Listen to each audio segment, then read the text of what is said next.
आज के अपने टॉपिक के ऊपर, अपने टॉपिक का जो है वो अ, पढ़ते हैं उसके ऊपर। और आज हमारा टॉपिक क्या होगा? Today we will discuss about centre province relations in Pakistan. Centre and province relations in Pakistan, इसको पढ़ते हैं। और पाकिस्तान में हमेशा से एक टर्बुलेंट हिस्ट्री रही है सेंटर और प्रोविंस की। तो ये क्यों रही है? पाकिस्तान में जो फेडरलिज्म है वो इतना काम क्यों नहीं कर पाया? क्या रीजंस हैं? उसके ऊपर जो है हम आज डिस्कस करेंगे, पढ़ेंगे। This is very very very important question, जरूर पूछा जाता है ये। ठीक है, तो पॉलिटिकल साइंस के हिसाब से भी, करंट और पाकिस्तान अफेयर्स के हिसाब से भी। ठीक है, तो इसको आज हम पढ़ेंगे।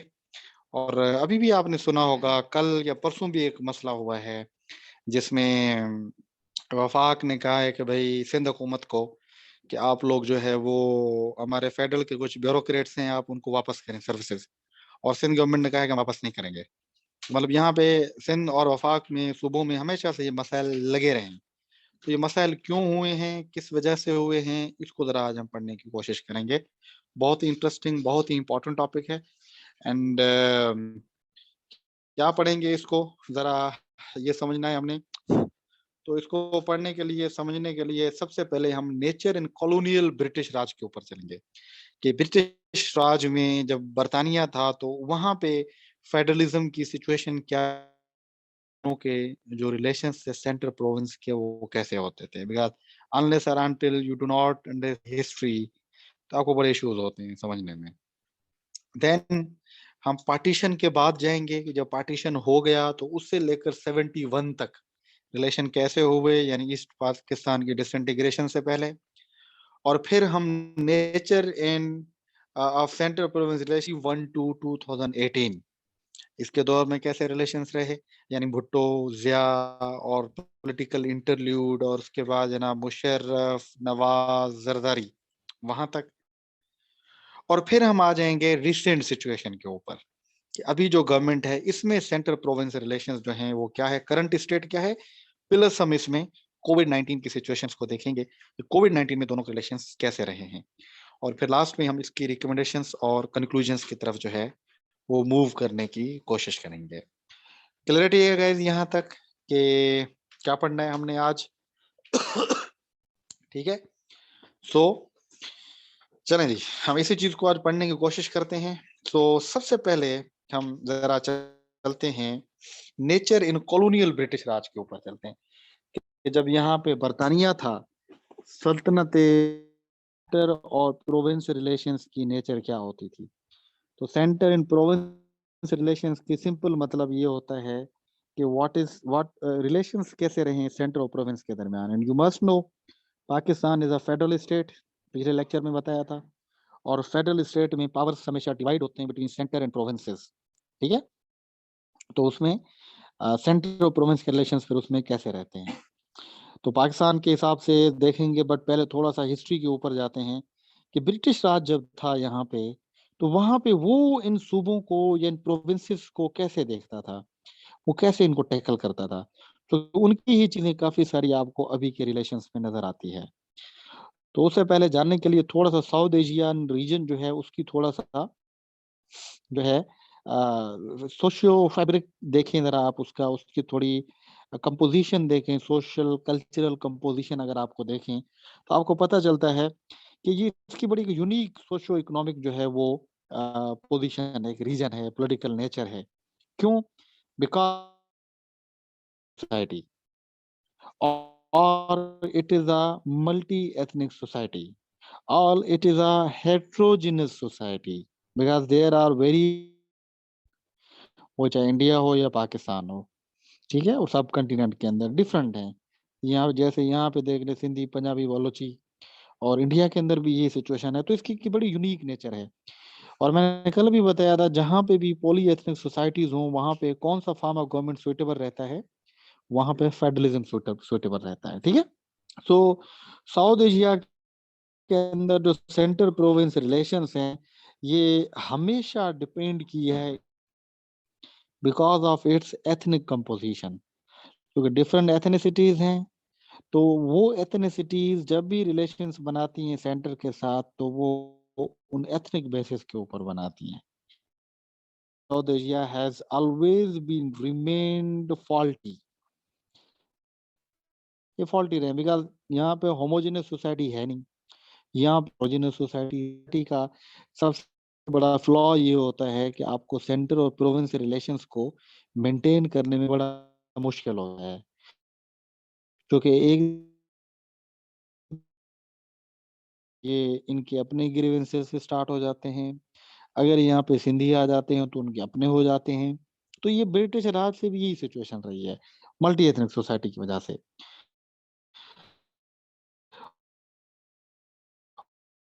और जब बर्तानिया ने इसी प्रोविंस रिलेशन जो थे वो बड़े डिफरेंट रहते थे, और प्रोविंसेस को डेवलप किया, उनकी अथॉरिटीज बनाई, तो उनको भी ये बड़े इश्यूज फेस करना पड़े कि भाई कैसे इनके जो रिलेशंस हैं उनको मेंटेन किया जाएगा। अभी उसका रीजन ये था, अगर देखें तो उस टाइम पे जनाब यहाँ पे सिख थे, हिंदू थे, सिंधी सॉरी मुस्लिम्स थे, और वहाँ पे क्रिश्चियंस थे। तो डिफरेंट एथनिसिटी जो थी सोसाइटी यहाँ पे एग्जिस्ट करती थी। तो जब ब्रिटिश राज आया तो उसको भी ये इशू हुआ कि भाई इनके साथ अभी कैसे चला जाए। तो ऐसा नहीं है कि हमारे यहाँ टर्बुलेंट एरिया ये हैं, ये जनाब आपको ब्रिटिश राज के अंदर भी यही नेचर मिलती है। और अगेन उसका मेन रीजन क्या है? मेन रीजन है इसका पॉलीएथनिक होना। जैसे पाकिस्तान की सोसाइटी या वो है इंडिया, वो सारी पॉलीएथनिक थी। तो बर्तानिया को भी इन्होंने बड़ा सर दर्द डाला कि भाई इनके रिलेशंस आपस में किस तरीके के जो हैं वो होने चाहिए। तो बर्तानिया जो कि सियाना था, उसके पास अपने डिफरेंट रीजन, बड़े सियाने लोग थे। उन्होंने सब कॉन्टिनेंट को इतना रैपिडली एम्पावर नहीं किया कि वे सारे पावर सूबों को दे दो। बड़े सियाने लोग थे, उन्होंने कहा ये इनकी औकात ही नहीं है कि सारे पावर इनको दे दिए जाएं। तो उन्होंने क्या किया, उन्होंने gradually with the passage of time, आहिस्ते आहिस्ते उन्होंने क्या किया, जो सूबे थे उनको पावर देना स्टार्ट किए। Slowly, gradually, study. उन्होंने अचानक से आके जो है वो सूबों को पावर नहीं दिए। और उसका रीजन क्या था? वो उनको पता था कि ये पॉली एथनिक सोसाइटी है, मल्टी एथनिक सोसाइटी है, इनको अगर दे देंगे तो ये मसले क्रिएट करेंगे आगे। सो दे इंट्रोड्यूस्ड, जैसे ये 1909 है, ठीक है, 1909, ठीक है, इसके अंदर यानी 1909 में और 1919 में इन्होंने रिफॉर्म्स दिए। जैसे 1909 में जो रिफॉर्म्स आए थे, रिफॉर्म्स कहा गया, सूबों को थोड़े पावर दिए। फिर उन्होंने एक और दिया, एक्ट दिया 1919, जिसको मॉन्टेग चेम्सफोर्ड रिफॉर्म्स किया गया। उसमें सिस्टम जो उन्होंने इंट्रोड्यूस कराया उसमें, तो उसके अंदर इनको थोड़े थोड़े इंडियंस को जो है वो पावर दिए गए। एक ही दम से वो उनको नहीं कर रहे थे। और अगेन उसके पीछे रीजन क्या था? उसका मल्टी एथनिक होना। और इसी तरीके से 1935 के अंदर बर्तानिया जो है वो सब कॉन्टिनेंट में सूबों को ज्यादा पावर देता है। तारीख में पहली दफा जब वो गवर्नमेंट ऑफ इंडिया एक्ट 1935 जो है वो देता है, और उसी के अंदर ही ये सब कॉन्टिनेंट में फेडरल फॉर्म ऑफ गवर्नमेंट जो है वो इसको इंट्रोड्यूस कराता है। इससे पहले फेडरल फॉर्म नहीं होती थी। इससे पहले यूनिटरी टाइप की एक स्टेट होती थी, सारे पावर बर्तानिया नहीं अपने पास रखता था, इनको थोड़े थोड़े से पावर देता था। 1935 में जब गवर्नमेंट ऑफ इंडिया एक्ट आया तो वो एक कंप्लीट फेडरलिज्म था, जो फेडरलिज्म उस टाइम पे सब कॉन्टिनेंट में किया गया, जिसके डिफरेंट फीचर्स थे। उसमें फीचर्स ये भी थे कि 3-4 सूबे नए भी बनाए गए उसके अंदर, और उनको थोड़े से पावर भी ज्यादा दिए गए, और बाय कैमरल लेजिस्लेचर भी बनाई गई। सुप्रीम कोर्ट भी पहली दफा तारीख में 1935 के एक्ट में आई।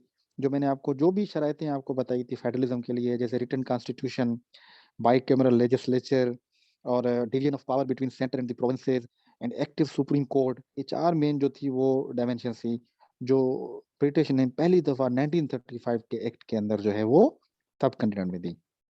क्लियर है guys यहाँ तक? सो उसके एक्ट के अंदर जो पावर थे वो डिवाइड किए गए बिटवीन सेंटर एंड प्रोविंसेस, और उसके अंदर 3 लिस्टें जो है वो इंट्रोड्यूस कराई गई, यानी federal list, provincial list and concurrent list. अभी फेडरल लिस्ट के अंदर क्या था कि वो प्रोविंशियल लिस्ट थी, उसमें वो पावर जो सिर्फ सूबों के पास होंगे, और बीच में कंकरेंट लिस्ट थी जिसमें वो पावर ना सूबों के पास ना सेंटर के पास है, और उस पावर्स के ऊपर भी अकॉर्डिंग टू कॉन्स्टिट्यूशन वो किसके पास होंगे, वो सेंटर के पास होंगे। कंकरेंट के अंदर वाले पावर भी ज्यादा राइट सेंटर को दिए गए। और मजे की बात बताऊं, ये हमेशा से रहे हैं, मैं आपको आगे बताऊंगा 18th अमेंडमेंट में।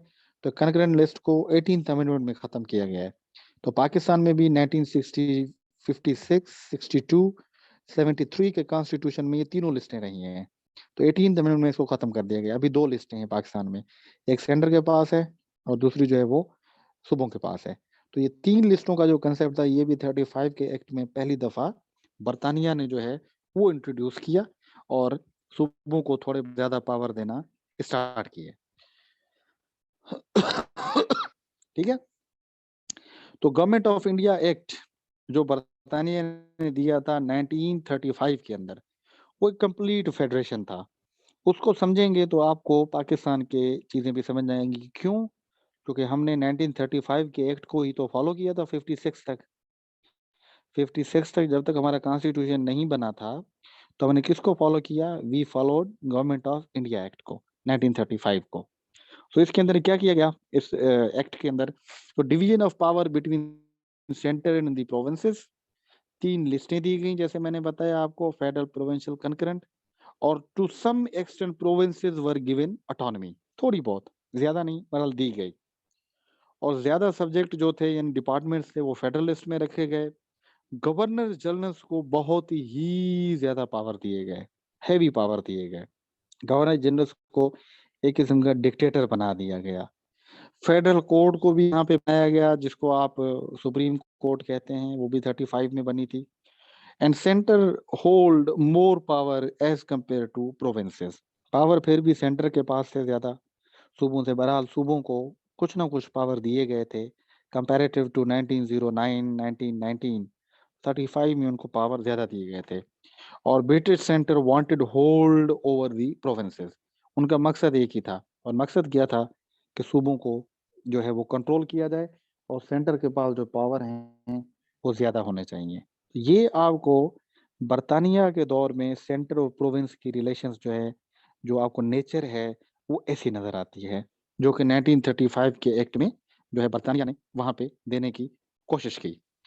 अब इसके ऊपर ही बड़ी तजाद है, यहाँ पे बड़ी इंटरेस्टिंग चीजें हैं, आपको पता चलेगा अभी, बड़ी आयरनीज हैं। अभी ये गवर्नमेंट ऑफ इंडिया एक्ट जब दिया गया 1935 के अंदर, तो मुस्लिम लीग ने इसको रिजेक्ट कर दिया, इसको रिजेक्ट किया। ठीक है, अभी मुस्लिम लीग ने इसको रिजेक्ट क्यों किया? Rejected the territorial conception of federalism because it did not control Muslim majority provinces. अभी इसी पे मुस्लिम लीग ने उसको रिजेक्ट कर दिया कि भाई आप सूबों को ज्यादा पावर दे रहे हैं।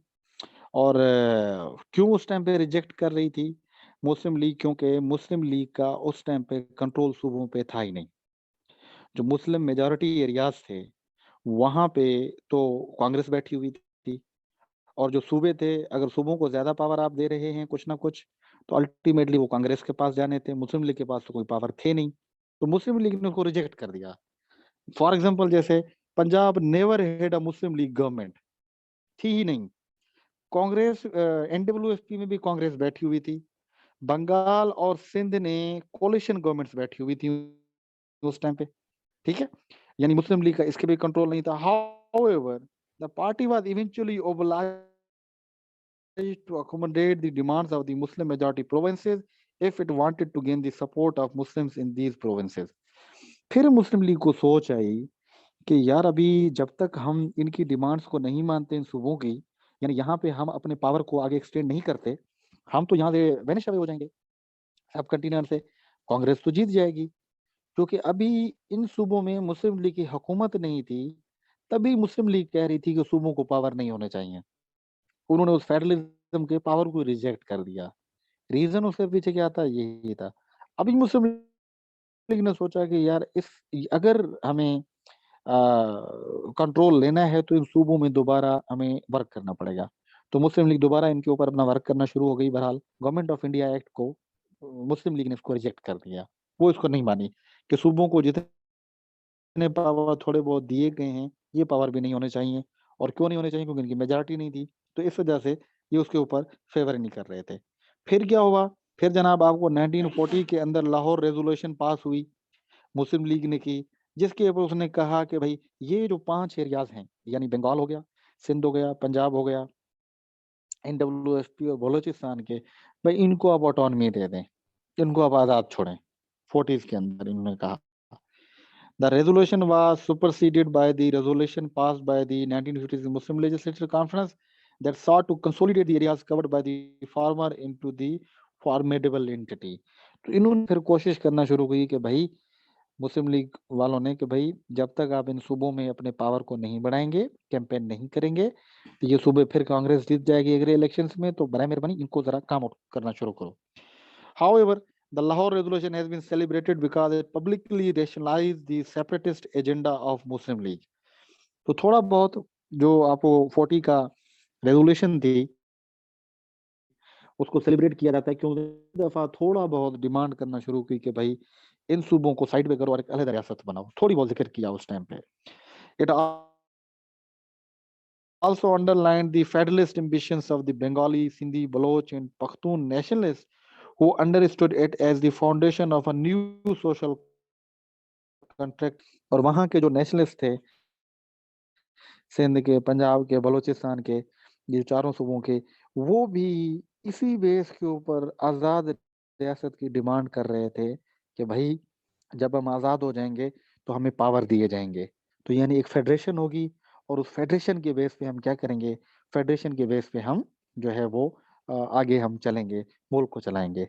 तो उस टाइम पे भी जब कैंपेन चलाई गई, तो इसको माइंड में रखना है बात को, जब उस टाइम भी कैंपेन चलाई गई आज़ाद पाकिस्तान की, एक फ्रीड पाकिस्तान की, एक लिबरेटेड पाकिस्तान की, उसके पीछे जो मेन ऑब्जेक्टिव था वो यही था कि जब ये आज़ाद हो जाएंगे तो वहाँ पे एक सेंटर होगा, प्रोविंसेस होंगे, ज्यादा पावर प्रोविंसेस के पास होंगे, तो हम बड़े सुकून से रहेंगे वहाँ पे। तो ये वहाँ पे जो 1940 के अंदर जो है या उसके बाद जो है ये मूवमेंट चलाई गई, और फिर आप देखेंगे कि आगे जनाब आपका जो है पाकिस्तान जो है वो साइड पे होता है और आगे चीजें होती हैं। क्लियरिटी गाइस, यहाँ तक क्लियरिटी है आपको कि हिस्ट्री के अंदर क्या हो रहा है, कि जब पाकिस्तान बन रहा है तो इन सूबों के जो लोग हैं वो इसी बेस के ऊपर पाकिस्तान की बात कर रहे थे कि सूबों को ज्यादा पावर दिए जाएंगे, हम आजाद होंगे, ज्यादा ऑटोनमस होंगे, तो सेंटर स्ट्रांग नहीं होगा, सूबे ज्यादा स्ट्रांग होंगे।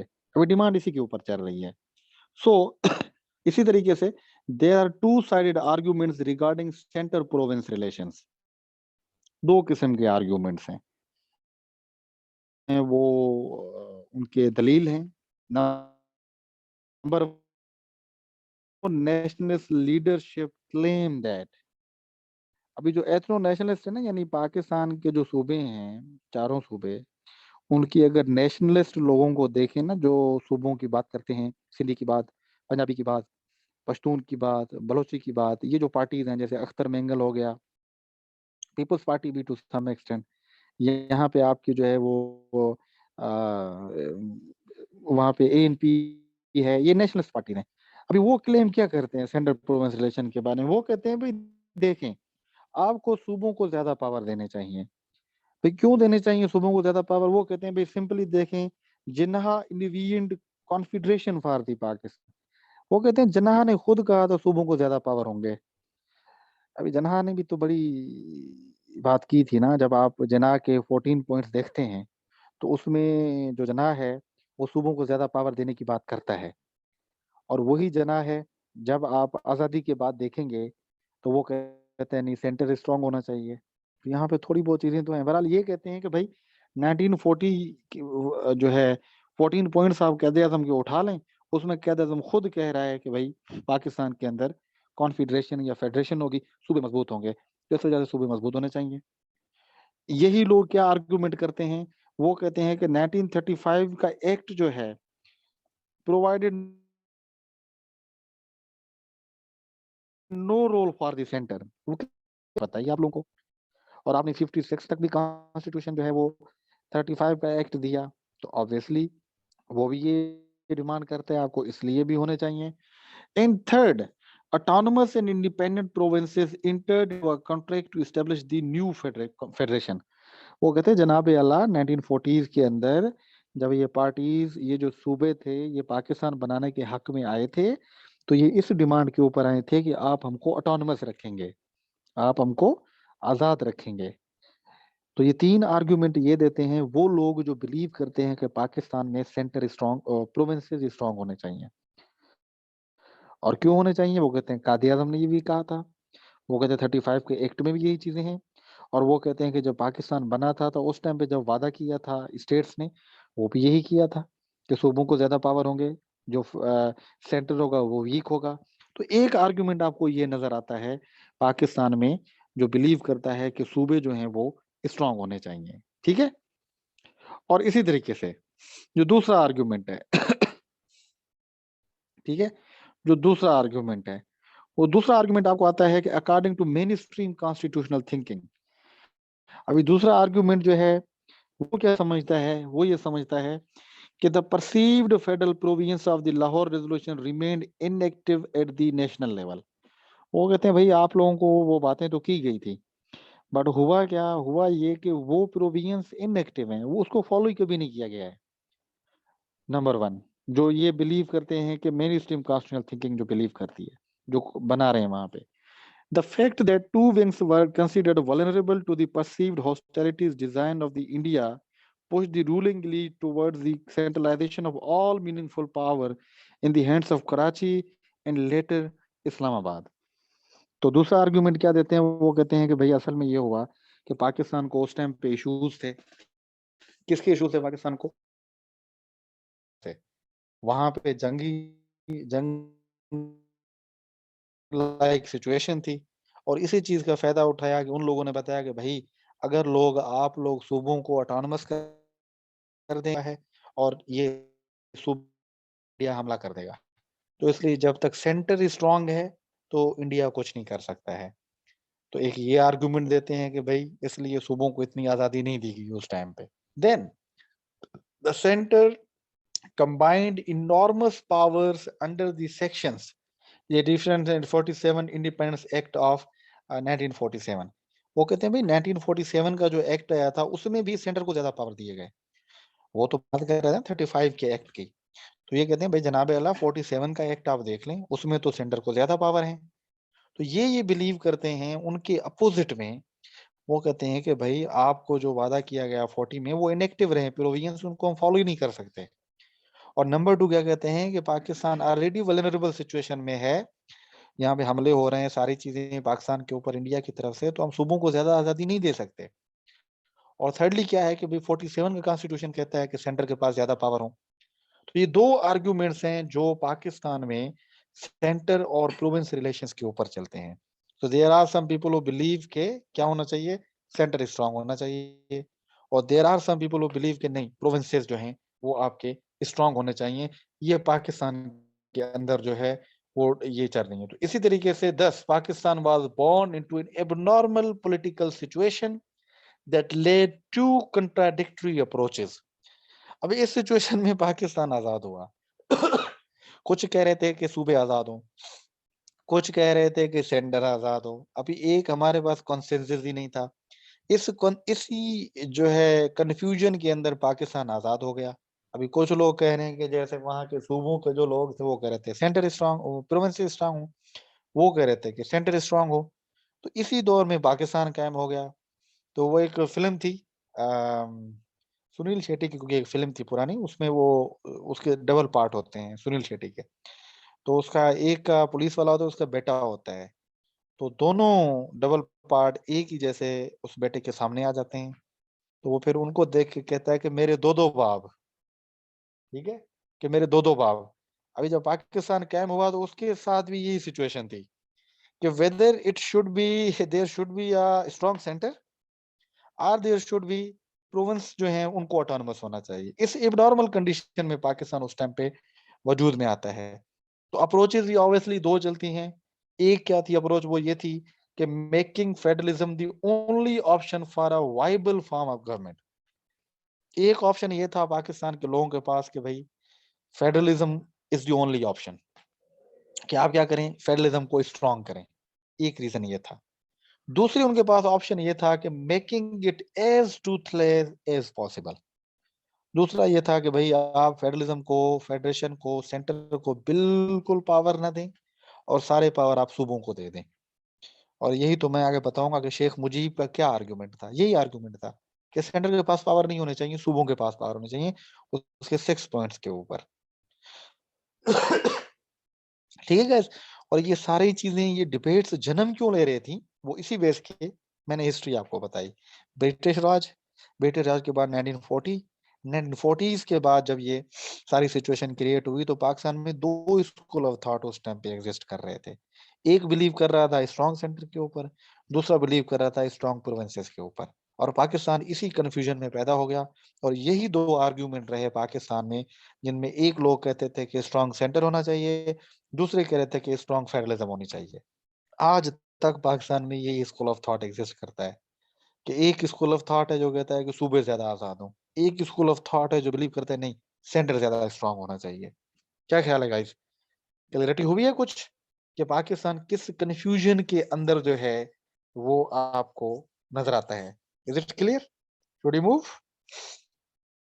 ठीक है। तो जनाब पाकिस्तान तो आपका हो गया आजाद 1947 के अंदर, जहां बहुत ज्यादा इश्यूज थे। उसमें कुछ इश्यूज इस लेवल के भी आते हैं। गुड हो गया जनाब, गुड हो गया। ठीक है जी। तो पार्टीशन के बाद जनाब पाकिस्तान को कुछ इश्यूज सामना करना पड़ते हैं। पर्टिकुलरली हमारे पास कॉन्स्टिट्यूशन नहीं था, तो हमने 1935 का एक्ट जो है एज अ प्रोविजनल कॉन्स्टिट्यूशन के तौर पे लिया कि जब तक हम नया कॉन्स्टिट्यूशन नहीं बनाते, हम इसी कॉन्स्टिट्यूशन को थोड़ी बहुत अमेंडमेंट्स करके जारी रखा गया। और उसी के साथ साथ पाकिस्तान ने कायम होते ही, स्टेब्लिश होते ही बड़े अक्यूट प्रॉब्लम्स को जो है वो फेस किया। जहाँ पे और बहुत सारे प्रॉब्लम्स थे, उनमें से एक प्रॉब्लम था कॉन्स्टिट्यूशन मेकिंग। कॉन्स्टिट्यूशन मेकिंग होगी तो काम आगे चलेगा। तो इसी तरीके से कायदे आजम ने पहले ही इसी चीज को देखा कि भाई जब तक कॉन्स्टिट्यूशन नहीं बनता तो मसले हमारे सारे ऐसे के ऐसे ही रहेंगे, तो पहले कॉन्स्टिट्यूशन को बनाओ। तो इसलिए कायदे आजम ने एक कमेटी सेट की और उसको कहा कि भाई आप लोग सजेशंस कलेक्ट करो दोनों विंग से, ईस्ट और वेस्ट विंग से, कोई हम कॉन्स्टिट्यूशन जो है वो पेश करते हैं। जब वो कमेटी गई, ईस्ट और वेस्ट विंग को देखा, तो उस कमेटी को एक क्लियर रिफ्ट नजर आई between east Pakistan and the west Pakistan. Because west Pakistan जो हमारे लोग थे यहाँ के, वो कह रहे थे कि भाई आप जो है ना सूबों को स्ट्रांग करो, ओ सॉरी सेंटर को स्ट्रांग करो। वही कमेटी जब गई बंगाल में, ईस्ट पाकिस्तान में, उन्होंने कहा कि भाई किस चीज का सेंटर है, प्रोविंसेस आजाद होने चाहिए, प्रोविंसेस को ऑटोनॉमी दे दो। अभी यहाँ पे कॉन्स्टिट्यूशन मेकिंग के अंदर भी रिफ्ट्स आ गई। अभी जब कॉन्स्टिट्यूशन हम नया बनाए तो उसके ऊपर ज्यादा पावर किसको होने चाहिए? यहाँ पे जनाब पाकिस्तान में, यानी कायम होते ही पाकिस्तान में आपको सबसे बड़ा जो है वो तजाद नजर आता है। और फाइनली जब ये क्या कहते हैं, ये सारी चीजें हुई, तो उसके बाद कॉन्स्टिट्यूशन जब बना 1956 के अंदर, तो कुछ इश्यूज जो सामने आए उसी को अभी हम पढ़ने की कोशिश करते हैं कि सेंट्रल प्रोविंस रिलेशंस पार्टीशन के बाद कैसे रहे थे, और सेंट्रल प्रोविंस रिलेशंस पार्टीशन से पहले क्या थे, ड्यूरिंग पार्टीशन क्या थे, ये आपको पता लग गया। एबनॉर्मल कंडीशन थी। दो स्कूल ऑफ थॉट से, एक सेंटर को स्ट्रांग करने की बात कर रहा था, दूसरा सूबों को स्ट्रांग करने की बात कर रहा था। मसला कॉन्स्टिट्यूशन मेकिंग का था कि भाई अगर बनाया जाए तो किसको ज्यादा पावर दिए जाए। तो इसलिए जो पाकिस्तान का पहला इरा चलता है सेंटर प्रोविंस रिलेशन में 47 टू 58, इसको कहा जाता है इंटरनल टर्मोइल। कि पाकिस्तान में इंटरनल टर्मोइल रहा, तो सूबे और सेंटर की तो पावर ही दूर की बात है, हम आपस में लड़ रहे थे वहां पे कि मसले क्रिएट कैसे होंगे, सॉल्व कैसे होंगे। तो सबसे पहला क्या हुआ, सबसे पहला जो इशू आया वो इशू था जनाब आपका ऑन दी कॉन्स्टिट्यूशन मेकिंग। पहला मसला ये, कॉन्स्टिट्यूशन पहले बने फिर सेंट्रल प्रोविंस की बात हो ना, तो उसके अंदर क्या था, पहला जो कॉन्स्टिट्यूशन मेकिंग के अंदर मसला आया वो था नेचर ऑफ रिलीजन के ऊपर। ईस्ट पाकिस्तान वाले कह रहे थे कि सेकुलर बनाओ, वेस्ट पाकिस्तान वाले कह रहे थे कि नहीं, it should be a religious, क्योंकि पाकिस्तान इस्लाम के नाम पे वजूद में है, सो यही बनना चाहिए। यहाँ पे पहला तजाद आ गया। दूसरा क्या था issue, that was on representation. East Pakistan के यानी बंगालीज कह रहे थे कि पॉपुलेशन के बारे में बेस पे रिप्रेजेंटेशन हो असेंबली में, और हम कह रहे थे कि नहीं भी टेरिटरी के बेस के ऊपर होनी चाहिए या बराबरी के बेस पे होनी चाहिए। यह हमें दूसरा आ गया मसला। तीसरा मसला क्या आया लैंग्वेज के बारे में। ईस्ट पाकिस्तान के लोग कह रहे थे कि Bengali should be national language. On the other hand जो हमारे थे यहाँ के वेस्ट पाकिस्तान के, वो कह रहे थे नहीं Urdu should be national language. और जो चौथा मसला था सेंट्रल प्रोविंस के ऊपर, वो था प्रोविंशियल ऑटोनॉमी का। Because east Pakistan wanted provincial autonomy, ज्यादा पावर सूबों को दो, whereas west Pakistan wanted a strong centre. पहला मसला तो आपको यहीं से जनाब सामने आ जाता है कि ईस्ट और वेस्ट पाकिस्तान में भी तजाद हो गए आपस में कि ज्यादा पावर किसको होना चाहिए। कॉन्स्टिट्यूशन मेकिंग के अंदर भी प्रॉब्लम्स आ गए कि अगर नया कॉन्स्टिट्यूशन बने तो वो किस बेस के ऊपर बनेगा, कैसे बनेगा और उसके ऊपर क्या सिचुएशन रहेगी। ठीक है, ये 47 टू 58 के अंदर हम बातें कर रहे हैं। तो पाकिस्तान ने क्या किया जनाब, Pakistan face the issue of unbalanced federal structure from the beginning because of the demographic majority of the province of East Pakistan with 55%। अभी यहाँ पे फेडरेशन हमारा फ्लॉड हो गया, क्योंकि फेडरेशन के अंदर तो ये है ना पावर सेंटर और उसके डिवीजन हो। अभी डिवीजन में कैसे हो जब आपकी 55% पॉपुलेशन ईस्ट पाकिस्तान में है और वो लोग कह रहे हैं कि आप सूबों को ज्यादा पावर दो, रिप्रेजेंटेशन इक्वालिटी पॉपुलेशन के बेस पे होनी चाहिए, रिलीजन सेकुलर होना चाहिए, लैंग्वेज बंगाली होनी चाहिए, और अगर आप उनकी मुखालफत में कॉन्स्टिट्यूशन बना रहे हैं तो वो तो खुश नहीं होंगे। तो आपका फेडरलिज्म को पहला इशू तो यही क्रिएट हो गया कि आप सूबों की बात ही नहीं कर रहे, आप फेडरेशन की बात कर रहे हैं। एक इशू तो ये आ गया। दूसरा क्या हुआ कि the ruling lead based in the west wing, यानी हमारे विच enjoyed economic, political and administrative power, rejected the grim prospects of rendering a permanent majority position to the East Pakistan। अभी यहाँ के लोग नहीं थे कि ज्यादा जो मेजोरिटी है यानी असेंबली के अंदर आप उनको दे दें, क्योंकि उनकी मेजोरिटी है। ये कह रहे थे कि नहीं। अभी ये मसला क्या था, मसला ये था वेस्ट बंगाल वालों को यानी हमारे लोगों को कि भाई अगर आप लोग पॉपुलेशन के बेस पे रिप्रेजेंटेशन देते हैं तो पॉपुलेशन में तो ईस्ट पाकिस्तानी है ज्यादा, वो तो असेंबली में आ जाएंगे। और उसका नतीजा क्या निकलेगा, उसका नतीजा जनाब अल्लाह ये निकलेगा, वो जल्दी से बिल बनाएंगे, नया कॉन्स्टिट्यूशन बनाएंगे, वो तो सारे पावर सूबों को दे देंगे। आपके पास तो बचेगा बाबा जी का ठुलू। तो ये वेस्ट पाकिस्तान के जो लोग थे ये बड़े रिलक्टेंट थे कि ज्यादा पावर नहीं देने चाहिए।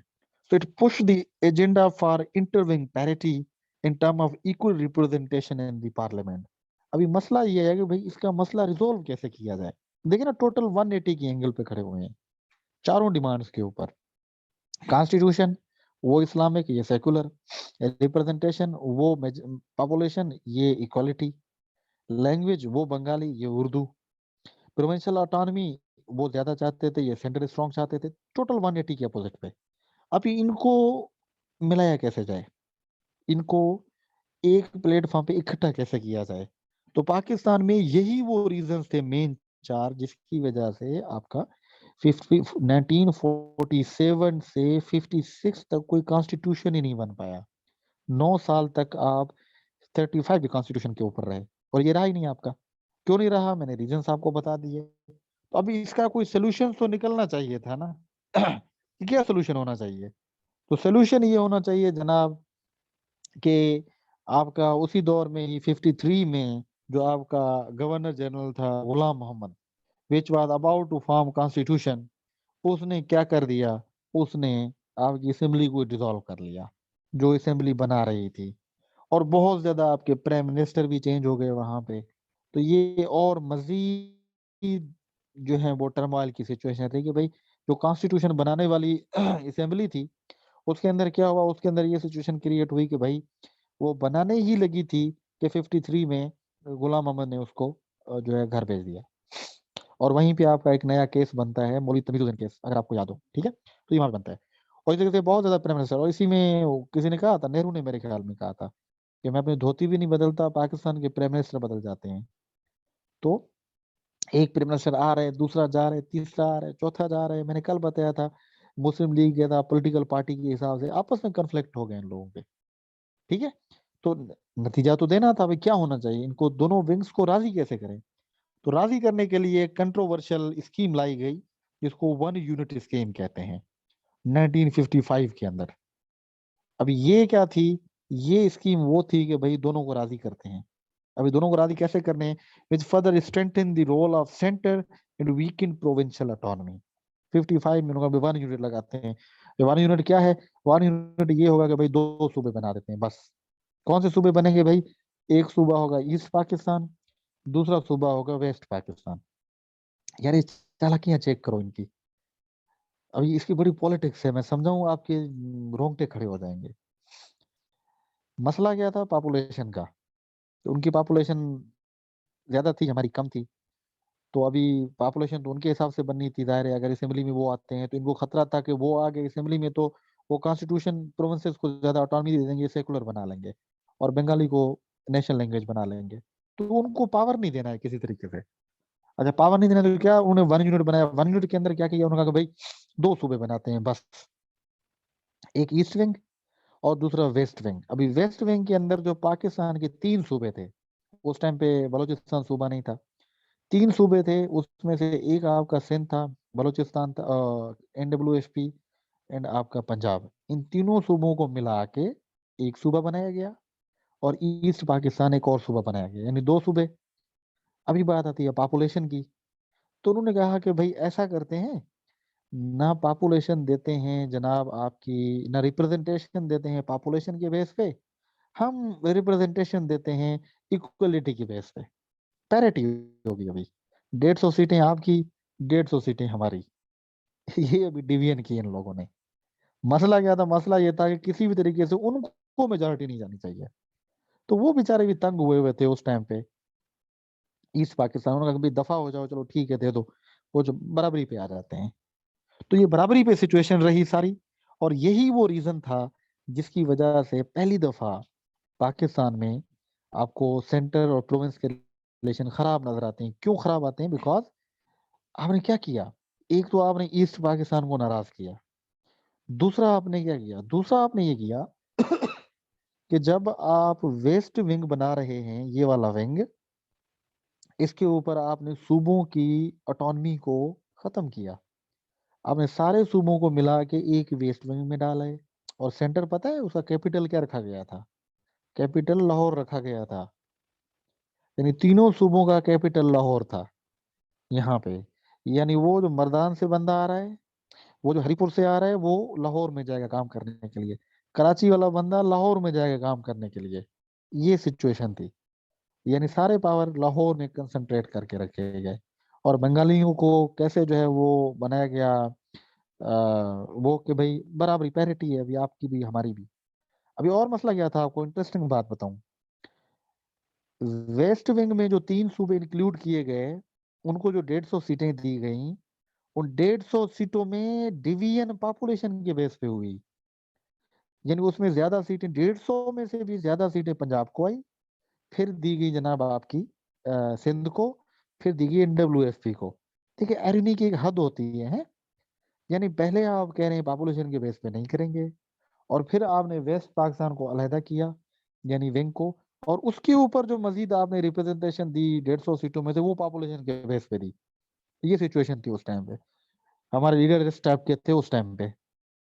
ठीक है गाइस, तो ये सिचुएशन रही, और इस सिचुएशन ने तो जनाब सूबों को मजीद नाराज कर दिया कि आप उनकी ऑटोनॉमी को भी जो है वो बाईपास करके आगे और पीछे आप जो है वो लेने की कोशिश कर रहे हैं। और उसका रीजन क्या था, ऑब्वियसली ज्यादा पंजाबी लीड डोमिनेशन, क्योंकि पंजाबी लीड्स वहां पे बैठे हुए थे, ब्यूरोक्रेसी वहां पे बैठी हुई थी, आर्मी उनकी थी, कॉलोनियल लीडर्स रिलेशनशिप भी उनका बड़ा अच्छा था। और यही रीजन है कि सारी चीजें आपकी लाहौर में आ रही थी उस टाइम पे। तो उसका नतीजा क्या निकला कि ये इतनी नाराजगी और सारी चीजें करते करते 56 में जनाब हमने कॉन्स्टिट्यूशन दिया, और उस कॉन्स्टिट्यूशन के अंदर भाई सिविलियंस को जो है वो पावर दिए गए, और उसके ऊपर जो है जनाब ये डिसाइड किया गया कि आगे जो सूबों और सेंटर के रिलेशंस कैसे होंगे। तो वो आगे जनाब वो दिन भी आ गया जब कॉन्स्टिट्यूशन बन गया सारा। तो 56 के अंदर जो कॉन्स्टिट्यूशन दिया गया, उसके अंदर क्लियरली मेंशन किया गया centre province relations and their powers and functions means more power to centre owing to security dilemma and dominancy of the west ruling elite. तो 56 के अंदर पहला जो आपका कॉन्स्टिट्यूशन बनता है उसमें भी ज्यादा पावर सेंटर को दिए जाते हैं, कम पावर सूबों को दिए जाते हैं। और क्यों दिए जाते हैं? एक तो पंजाबी एलीट्स बैठे थे, ब्यूरोक्रेसी उनकी थी, पॉलिटिशियंस उनके थे, और तीसरा जनाब आपका वही स्कूल ऑफ थॉट कि भाई इंडिया हमला कर देगा, अफगानिस्तान से हमला हो जाएगा, सिक्योरिटी डायलेमा है पाकिस्तान को, सूबों को ज्यादा पावर नहीं देने चाहिए, सेंटर स्ट्रांग होना चाहिए। ये एक आर्ग्यूमेंट था। 56 के कॉन्स्टिट्यूशन में भी ज्यादा पावर सेंटर को दिए गए, सूबों को वहां पे इतने पावर नहीं दिए गए। और उसी कॉन्स्टिट्यूशन के अंदर फेडरल फॉर्म ऑफ गवर्नमेंट दिया गया और पार्लियामेंट्री फॉर्म ऑफ गवर्नमेंट जो है, तो फेडरल फॉर्म ऑफ स्टेट और पार्लियामेंट्री फॉर्म ऑफ गवर्नमेंट दिया गया। बट फेडरेशन तो दी गई 56 में, पावर अगेन ज्यादा किसको दिए गए? पावर ज्यादा सेंटर को दिए गए, सूबों को इतने ज्यादा पावर जो है वो नहीं दिए गए। ठीक है गाइस, ये सिचुएशन आपकी रहती है। और इसी तरीके से जनाब आपका जो प्रोविंसेस इन पाकिस्तान जैसे इंडिया था were not reorganized on the basis of language. India ने मसला हल कर लिया था यहाँ पे, इंडिया ने बला आला मसला हल किया। इंडिया ने क्या किया, उनको भी ये इश्यूज थे ना, उनके पास मल्टी एथनिक थी। उन्होंने क्या किया, उन्होंने एक काम ये किया कि सूबों को, और जो डेमोग्राफीज बनाई, जो सूबे बनाए वो पॉपुलेशन के लैंग्वेज के बेस पे बनाए। जहाँ पे ज्यादा लोग लैंग्वेज बोलने वाले रहते थे वो एक सूबा बना दिया गया, दूसरा तीसरा चौथा, इसलिए वहां पे सूबे ज्यादा मिलेंगे आपको। तो काफी सारे मसले तो उनके वहीं पे हल हो गए। हमने ऐसा नहीं किया, हमने तो जनाब विंग बनाते रहे हम। So apart from their core communities, these provinces contain large ethnic minorities which retain provincial aspirations of their own। जैसे पख्तून थे, बलोचिस्तान थे, उर्दू स्पीकर थे यहाँ पे जो कराची के अंदर थे, सिंध के जो सिंधी स्पीकर थे, साउथ पंजाब में जो सराइकी थे, और यहाँ पे हिंदू स्पीकर थे, हजारा डिवीजन थी, एनडब्ल्यूएसपी थी। हमारे भी काफी ज्यादा लोग लैंग्वेजेस बोलने वाले थे। बजाय कि हम उस बेस पे सूबे अपने बनाते, हमने किस बेस पे बनाए? हमने जनाब लार्जर लेवल पे 4 सूबे बना के रख दिए यहाँ पे। बट उन्होंने क्या किया, उन्होंने छोटे छोटे सूबे भी बनाए लैंग्वेज लैंग्वेज बेसिस के ऊपर। क्लियरिटी हो रही है यहाँ पे? तो उन्होंने तो मसले हल कर लिए, हमारे मसले तो हल हुए नहीं। तो हमारी जो रूलिंग एलीट थी जनाब, जो वहां पे बैठे थे, ब्यूरोक्रेट्स थे, वहां पे जो डिसीजन मेकर्स थे, found language unacceptable as a legitimate source of identity. हमने इस चीज को रिजेक्ट किया। हमने ये लैंग्वेज को तो हमने बिल्कुल ही निगेट किया। हमने लैंग्वेज की क्या औकात है आइडेंटिटी के अंदर? बस ये आपकी आइडेंटिटी इस्लाम है, दैट्स ऑल। आप सारे इस्लाम को मान के आए हैं, बस सारे उसी के अंदर रहेंगे आप लोग। किसी की लैंग्वेज आइडेंटिटी को एक्सेप्ट नहीं किया गया। उसका नतीजा आप देख रहे हैं आज तक, कि आज तक सूबे इसी लैंग्वेज लिंगुअल बेसिस के ऊपर ही आपको मसाइल क्रिएट हो रहे हैं। तो जैसे इंडिया था, इंडिया में language was in, religion was out as a constitutional category, where Pakistan, religion was in and language was out because of its perceived potential for political destabilization। हमने रिलीजन को अंदर इंक्लूड किया, language को निकाला। India में opposite हुआ, उन्होंने language को सेकुलराइज, रिलीजन को सेकुलराइज किया, और उन्होंने लैंग्वेज बेसिस के ऊपर सूबे बनाए। हमने लैंग्वेज को डिगेट किया, और हमने कहा कि भाई हमारी एक ही आइडेंटिटी है ना, इस्लामिस्ट है, बस सारे इस्लाम के नाम पे इकट्ठे हो जाएंगे, लैंग्वेज लैंग्वेज ये सारी सेकेंडरी चीजें हैं। निगेट किया, और वो पॉलिसी बैक हमें फुट कर गई। और अभी भी आप देख रहे हैं काफी सारी डिमांड्स आपको नजर आ रही हैं। ठीक है गाइस, तो ये हमारे यहाँ इश्यूज रहे, और इस इश्यूज को जो इंडिया है वो उस टाइम पे जो है वो सॉल्व कर चुका था। तो नतीजा आगे क्या निकला कि मीन वाइल 56 का कॉन्स्टिट्यूशन भी अबॉलिश कर दिया गया। सिकंदर मिर्जा ने किया था 1958 के अंदर, खत्म, कॉन्स्टिट्यूशन ही अबॉलिश कर दिया। अभी वो क्यों किया था? क्योंकि बंगाली कह रहे थे भी इलेक्शंस करवाओ। ये इलेक्शंस करवा नहीं रहे थे, क्योंकि इलेक्शंस करवाते तो ये हार जाते। मुस्लिम लीग के हालात मैंने कल बताया आप लोगों को। तो इनके यहाँ बड़े इश्यूज चल रहे थे, ये बस अपनी मनमानियां कर रहे थे। और इसी के ऊपर ही आपका जो है क्या नाम है, शोहाबनामा, अगर आप पढ़ें तो उसमें वो लिखता है कि उस टाइम पे वो सेक्रेटरी था, शोहाब जो था वहां पे, वो कहता है कि कॉन्स्टिट्यूशन बना हुआ था। इस्कंदर मिर्जा आता है, उसके हाथ में सिगार था, और वो एक ऑर्डर लिखता है। उस ऑर्डर के ऊपर वो साइन करता है कि पाकिस्तान का कॉन्स्टिट्यूशन एबोलिश कर दिया गया है। और उस पेपर के ऊपर वो जो एशेस थी सिगार की वो भी रहती हैं। यानी इस टाइप की बेहसी थी कि कॉन्स्टिट्यूशन को अब कागज का टुकड़ा करके ऐसे उसके ऊपर एशेस डालते हैं, सारी चीजें कर रहे थे। तो उसने कॉन्स्टिट्यूशन को खत्म किया, एबॉलिश किया। एंड फाइनली अयूब खान जनाब आ गया 58 में, कल बताया, उसने मार्शल लॉ लगा दिया। And he was the British commission war veteran in army from the west Pakistan, यानी NWFP से। तो वो जनाब वहां से आया। अभी जो अगला टर्म स्टार्ट होता है हमारा, वो शुरू होता है अयूब खान का, यानी 58 to 68। यहाँ तक सिचुएशन आपको मैंने बताई सेंटर प्रोविंस रिलेशन की, जो कि 47 to 58, और उससे पहले हमने ब्रिटिश राज में पढ़ी। तो 47 to 58 में कुछ अंडरस्टैंडिंग हुई है कि सेंट्रल प्रोविंस रिलेशन कैसे रहे हैं। बहुत ही खराब रहे हैं, बहुत ही स्ट्रेंड रहे हैं, बहुत ही अनइवन रहे हैं, और बहुत ही अनप्रिडिक्टेबल रहे हैं, बिल्कुल भी ठीक नहीं रहे हैं। थोड़ी बहुत जो कोशिश की गई 56 के कॉन्स्टिट्यूशन में, उसको भी अभी खत्म कर दिया गया। अभी जनाब आपका मिलिट्री डिक्टेटर आ जाता है। जी गाइस, तो यहाँ तक बताएं जरा, क्या ख्याल है? कुछ चीजें समझ आ रही है? आ रही है समझ? तो सूबों की पावर जनाब आपको वहां पे इतने अच्छे नहीं मिलते। ठीक है, गुड हो गया आरुष साहब, गुड। ठीक है जी, इरफान गुड हो गया, गुड हो गया, गुड AW। अभी जरा आगे चलते हैं। डिक्टेटर है जनाब, डिक्टेटर क्या करेगा? डिक्टेटर उस स्कूल ऑफ थॉट से था जो सूबों की ऑटोनॉमी को कर्टेल करना चाहते थे, सेंटर के ऊपर जाना चाहते थे। तो ये आपको सेंट्रलाइज्ड फेडरेशन रही है 58 to 68 के दरमियान। और अयूब की तो जाती दुश्मनी थी पार्लियामेंट्री फॉर्म ऑफ गवर्नमेंट से, और इसी वजह से उसने प्रेसिडेंशियल फॉर्म दिया। और मैंने आपको बताया कि presidential form multi ethnic society के लिए डिजास्टर होता है, पार्लियामेंट्री फॉर्म बेहतर रहता है। उसने जनाब यही काम किया कि तो उन्हें प्रेसिडेंशियल फॉर्म ऑफ गवर्नमेंट दिया, डिजास्टर था हमारे लिए। ही बिलीव्ड इन स्ट्रॉन्ग सेंटर। और क्यों? वो कहता भाई इंडिया और अफगानिस्तान से हमें कभी भी हमला हो सकता है, सूबों को ज्यादा पावर नहीं देने चाहिए। और उसके रिजीम के अंदर सेंटर प्रोविंस रिलेशंस बहुत ही स्ट्रेंड रहे, तो सूबों को समझते ही नहीं था।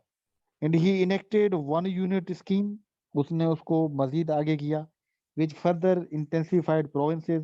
And he shifted capital from Karachi to Islamabad. उसने तो ईस्ट पाकिस्तान के अंदर मजीद मसाइल क्रिएट कर लिए। ये इसने किया था ना इस्लामाबाद को।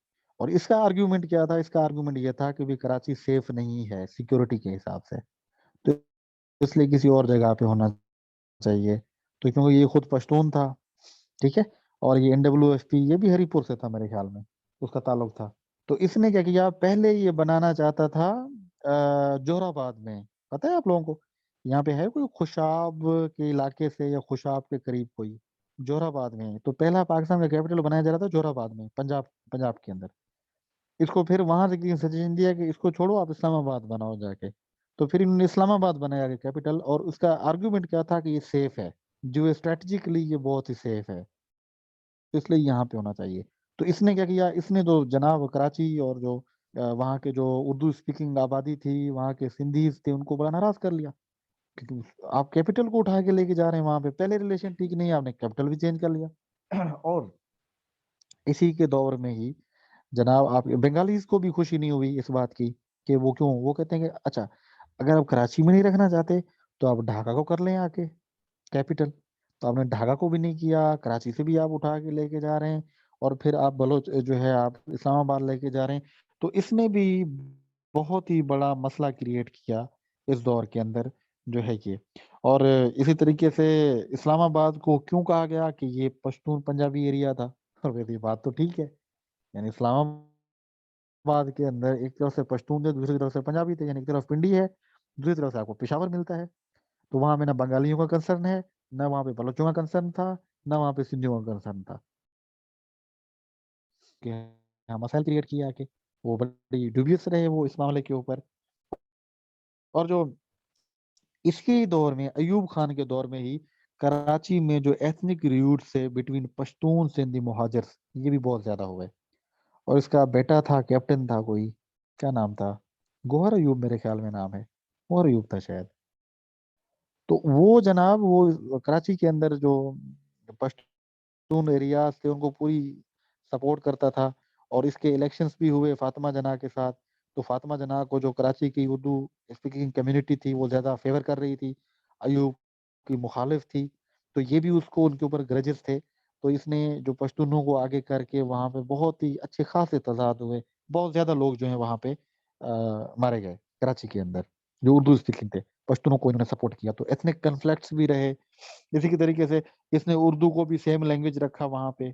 और इसने ईस्ट पाकिस्तान को तो कंप्लीटली निगेट किया, तकरीबन एलिनेट कर लिया। वो वहां पे मेरे ख्याल में जब तक सदर था वहां पे कोई 3 या 4 चक्कर लगाए थे उसने 10 सालों में, बस जाते ही नहीं था वहां पे। एंड ही अबंडेंट, ठीक है, Rabindranath Tagore celebrations in the east Pakistan. Rabindranath Tagore जैसे हमारे यहाँ अलामा इकबाल है, उनका ऐसे ही है। उससे भी Rabindranath Tagore is the first south Asian जिसको नोबेल ल्यूरेट है, जो ये इस किस्म इस पाए का जो था पोइट था उनको, जिसपे ईस्ट पाकिस्तान का इसने उसकी जो सेलिब्रेशंस हो रही थी उसको भी पाबंदी लगवा दी, ठीक है।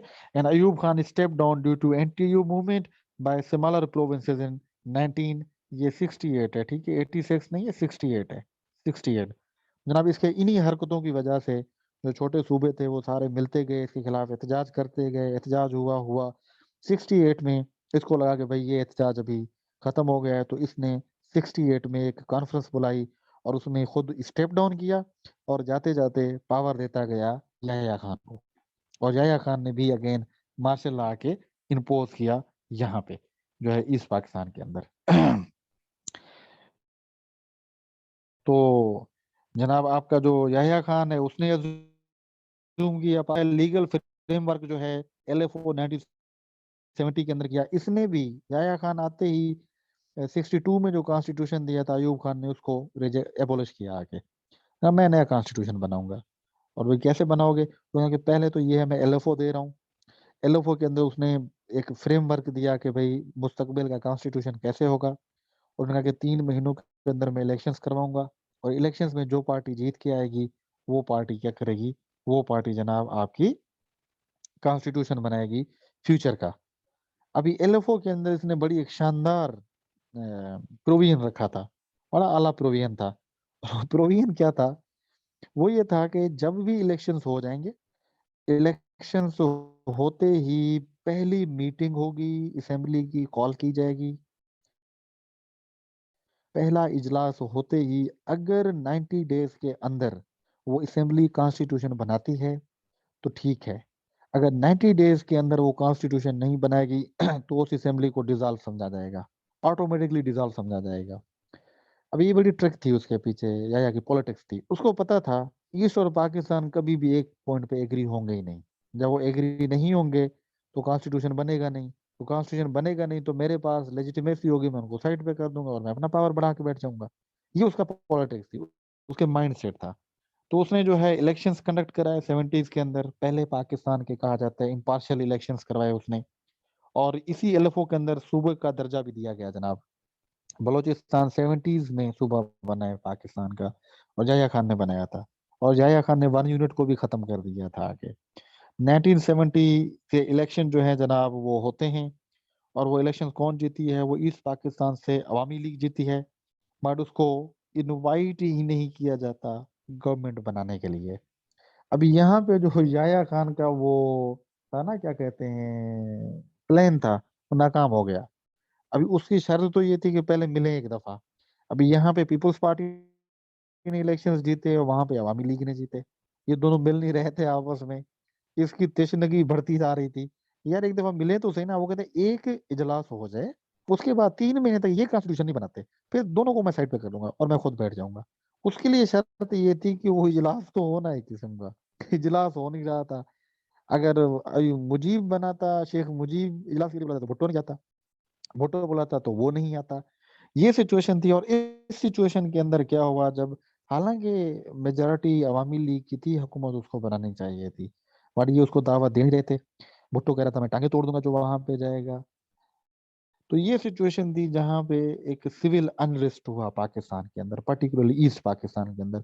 उन लोगों ने कहा कि यार हम हमेशा कुर्बानियां देते हैं, मानते हैं बातें सारी चीजें, अभी हमारा हक है, राइट है, क्यों नहीं दिया जा रहा। तो वहां पे एहतजाज वगैरह शुरू हो गए। तो याह्या ने क्या किया कि ईस्ट पाकिस्तान के अंदर मार्शल लॉ इम्पोज किया जाके, और ईस्ट पाकिस्तान के अंदर जैसे मार्शल लॉ इम्पोज किया, वहां पे फौजें गई, वो लड़े, एक सिविल वार लाइक सिचुएशन हुई। और सिविल वार का नतीजा क्या निकला कि जनाब आपका 71 में ईस्ट पाकिस्तान डिसइंटीग्रेट हो गया। और this development intensified and encouraged other small provinces for centrifugal forces. जैसे ही ईस्ट पाकिस्तान सेपरेट हुआ, सबसे बड़ा इम्प्लीकेशन क्या हुआ? एक तो पाकिस्तान दो टुकड़ों में चला गया।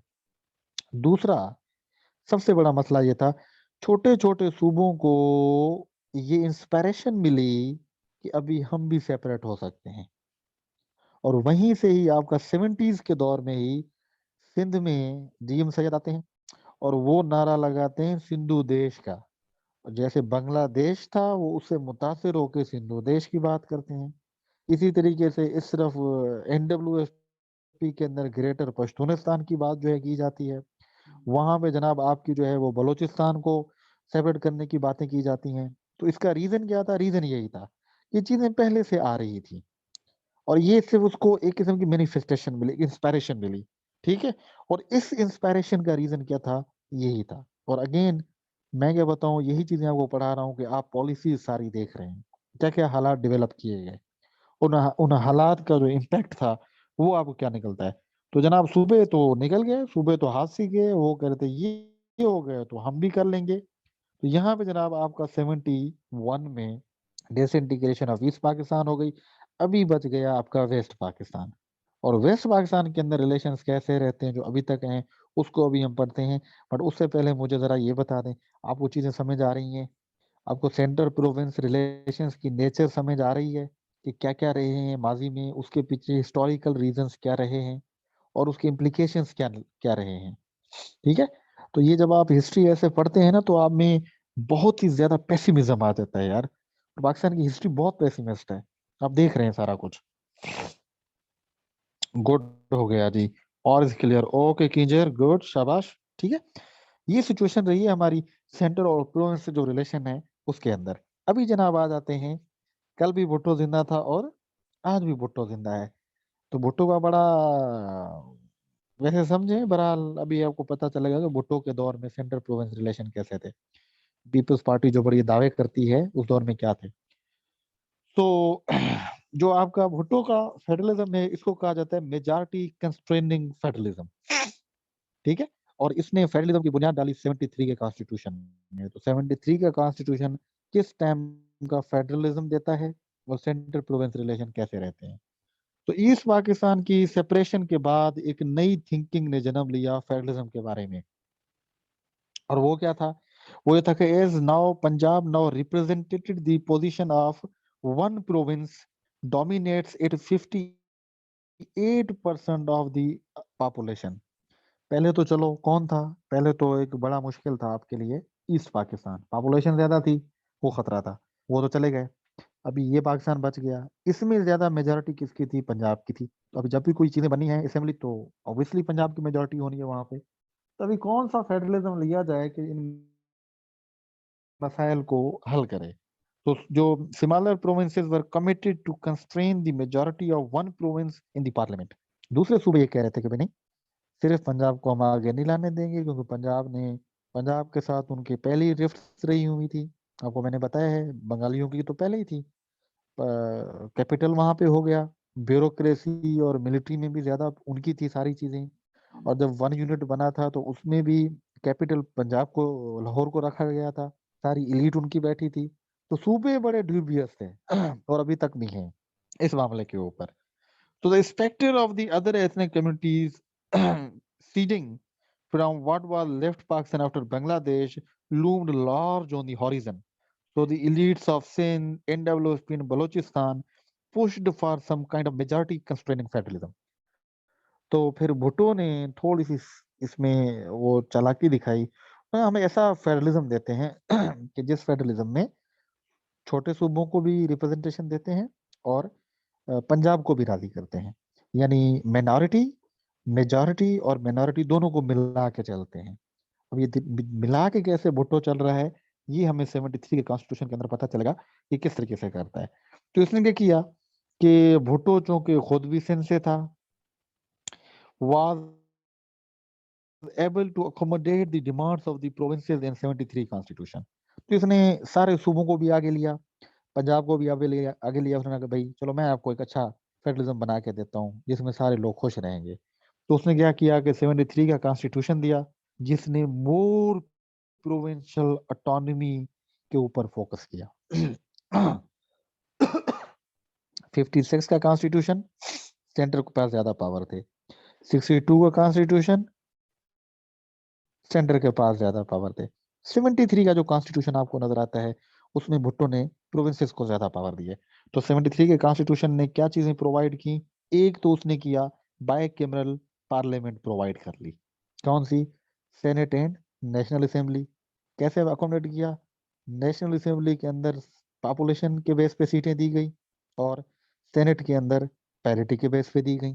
कंस्ट्रेन हो गया, यानी मेजॉरिटी नेशनल असेंबली में अगर पंजाब की है तो सूबों की बराबरी के ऊपर है।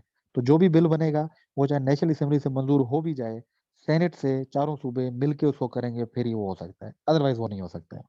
तो भुट्टो ने इसको तो इस तरीके से टैकल किया, तो छोटे सूबे भी खुश हो गए और पंजाब भी खुश हो गया। इसी तरीके से जो प्रोविंशियल लैंग्वेजेस है उनको रिकग्नाइज किया गया भुट्टो के दौर में। पंजाब की पंजाबी लैंग्वेज, सिंध की सिंधी लैंग्वेज, उनकी पश्तो और बलोची लैंग्वेज। उससे पहले लैंग्वेजेस की कोई बात नहीं होती थी। ठीक है, एक मिनट गाइस।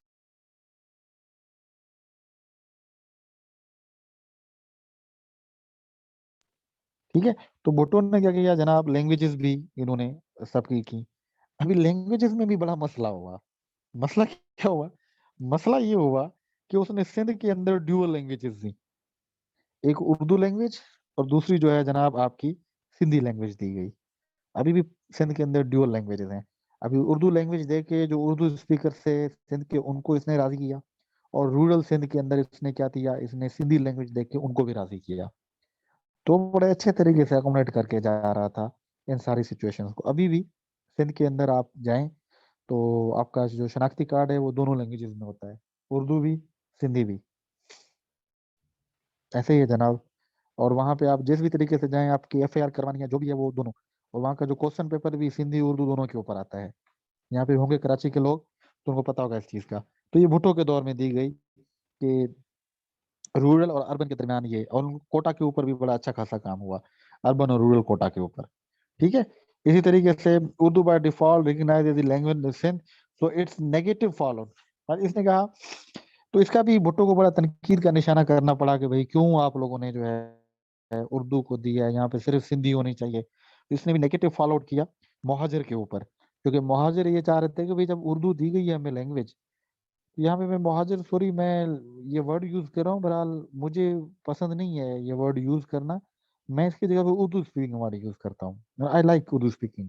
ठीक है, तो ये बड़ा मुझे अजीब सा वर्ड लगता है, क्योंकि ये ऐसा लगता है जैसे एक्सक्लूजनरी वर्ड है। ठीक है, but I like to call Urdu speaking, तो they are Urdu speakers of Karachi. तो उन्होंने क्या किया, जो सिंधीज थे वहां के, उन्होंने कहा कि भाई ये गलत हो रहा है, कि नहीं बनाया जाएगा। और वहां से उर्दू स्पीकर्स भी कह रहे थे कि इसको बनना चाहिए। इसकी वजह से जनाब आपके कराची के अंदर दोबारा एथनिक कन्फ्लिक्ट होते हैं between Sindhis and Urdu speakers.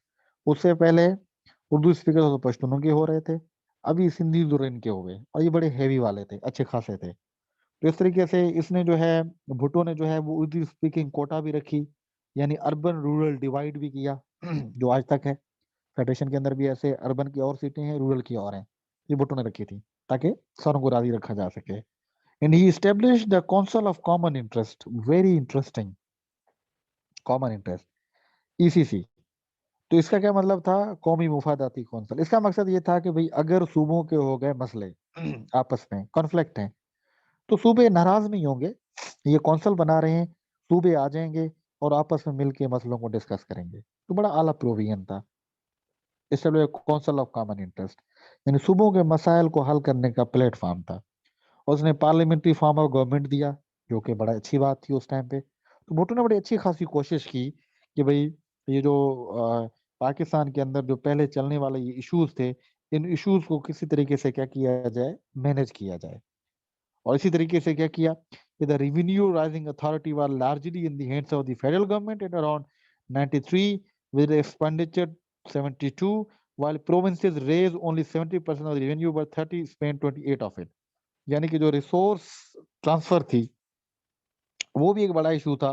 तो भुट्टो ने इसको भी बड़े अच्छे तरीके से किया। तो भुट्टो ने क्या किया कि यानी सूबे देते ज्यादा थे, बदले में चीजें कम मिलती थी, फेडरेशन वो कम देती थी। तो सूबों को ये भी बड़ा एतराज था कि भाई हम रेवेन्यू हम दे रहे हैं, बदले में मिल में कुछ नहीं रहा है। तो भुट्टो ने इसके लिए क्या इलाज समझा, इसके लिए भुट्टो ने एक मेथड किया जिसको हम कहते हैं नेशनल फाइनेंस कमीशन, ये बनाया गया। अभी नेशनल फाइनेंस कमीशन क्या था, वो ये था कि भाई हर साल जितना भी सूबे देंगे सेंटर को, तो सेंटर बदले में उनको उनकी रेवेन्यू के बेसिस के ऊपर वापस पैसे करेगा। तो इससे उनके वो इतराजात भी खत्म हो गए कि सेंटर खा जाता है, हमें वापस नहीं करता है, मगर हर साल हम देंगे वापस।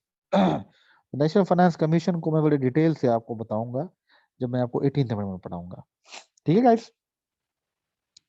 तो फेडरल स्ट्रक्चर था, ठीक है, 93 कॉन्स्टिट्यूशन का, उसने मजीद एक्सरबेटेड किया ethnic conflict by creating de jure recognition of four language communities identified with their respective federating units. जनाब आला भुट्टो ने तो वो था दूसरे ग्रुप से, वो तो सूबों को ऑटोनॉमी की तरफ लेके जा रहा था, बट वो ग्रुप जो वहां पे बैठा हुआ था जो फेडरेशन को मजबूत करने के लिए, वो भुट्टो का मुखालिफ बन गया। उसने कहा कि ये तो गलत कर रहे हो, ये तो बड़े इश्यूज क्रिएट हो जाएंगे। तो the Sindhis, Punjabis, Pathans and Baloch got their homelands legally acknowledged as federated units of Pakistan under their respective provincial governments. तो आपको पहली दफा बड़ा एक जो है फेडरेशन पाकिस्तान में सेंट्रल प्रोविंस के रिलेशन वो भुट्टो के दौर में बड़े अच्छे मिलते हैं। बिकॉज भुट्टो ने कॉन्स्टिट्यूशन के अंदर ऐसी ऐसी प्रोविजंस की जिस प्रोविजन से सारे लोग खुश थे। तो एक तो आपको भुट्टो के दौर में अगर आप देखना चाहें तो आपको फेडरेशन का जो बात है वो बड़ी आला मिलती है सारी सिचुएशन के अंदर। बट भुट्टो को आप इतना अच्छा भी ना समझें, भुट्टो ने बड़ी चवलें भी मारी थी अपने दौर के अंदर। और उससे सबसे बड़ी चवल कौन सी थी, सबसे बड़ी जो चवल थी जनाब, भुट्टो ने बीइंग अ पार्लियामेंट्री लीडर, उसने बलोचिस्तान और एनडब्ल्यूएफपी की गवर्नमेंट्स को, वहां के सीएम्स को, उनकी गवर्नमेंट जो थी वो डिसॉल्व की थी अपने दौर के अंदर, सूबों की डिफरेंट एलिगेशंस लगा के। हालांकि क्योंकि वो उसके मुखालिफ थे तो भुट्टो को उनसे खतरा साबित हुआ। तो खतरे के बेस पे उसने क्या किया, एनडब्ल्यूएफपी की हुकूमत भी खत्म की और जनाब आपकी बलूचिस्तान की भी खत्म की। तो इससे भी मजीद इंसर्जेंसीज बढ़ी और बलूचिस्तान के अंदर जो पहली इंसर्जेंसी चलती है मुखालफत होती है Pakistan as state of Pakistan की मुखालफत जो है। एनडब्ल्यूएफपी में भी ये इश्यूज होते हैं कि हमारे साथ जुल्म हो रहा है, ये हो रहा है, वो हो रहा है। तो ये आपको रिलेशंस की सिचुएशन जो है वो ऐसी मिलेगी। तो भुट्टो ने कुछ रिवाइव करने की कोशिश की कि भाई किसी तरीके से हम क्या करें, किसी तरीके से हम जो है वो सूबों को सही रखा जा सके। और भुट्टो को थोड़ी बहुत मैंने कल भी आपको बताया उसको एडवांटेज भी था, कम नहीं थी, बिकॉज रोकने वाली थी मिलिट्री। मिलिट्री के हालात 71 में बड़े बैकफुट पे थी, उनको तो समझ ही नहीं आ रही थी, उनका मोराल ही लो था। तो भुट्टो ने इस चीज का फायदा उठाया, उसको रोक टोक नहीं थी तो वो ये काम कर गया। फिर जनाब आता है आपका ज़ियाउल हक का, ये तो है मिलिट्री डिक्टेटर, तो ये सूबों को क्या समझेगा, बिल्कुल कुछ नहीं समझेगा। तो central province relation remained strained in this era also. उसने 18th अमेंडमेंट दी जिसमें उसने प्रेसिडेंशियल पावर जो है वो वापस की है। तो ये चीज सूबों को पहले ही पसंद नहीं थी, इसने दोबारा कर ली। ही empowered centre and Weeknd the provinces. और इसने एनडब्ल्यूएफपी और बलूचिस्तान की जो हुकूमतें भुट्टो ने डिसॉल्व की थी उसको इसने दोबारा रिवाइव की आके। इससे एक बड़ी पॉलिटिक्स थी ज़िया की, इससे बलोची और थोड़े एनडब्ल्यूएफपी के लोग खुश हो गए।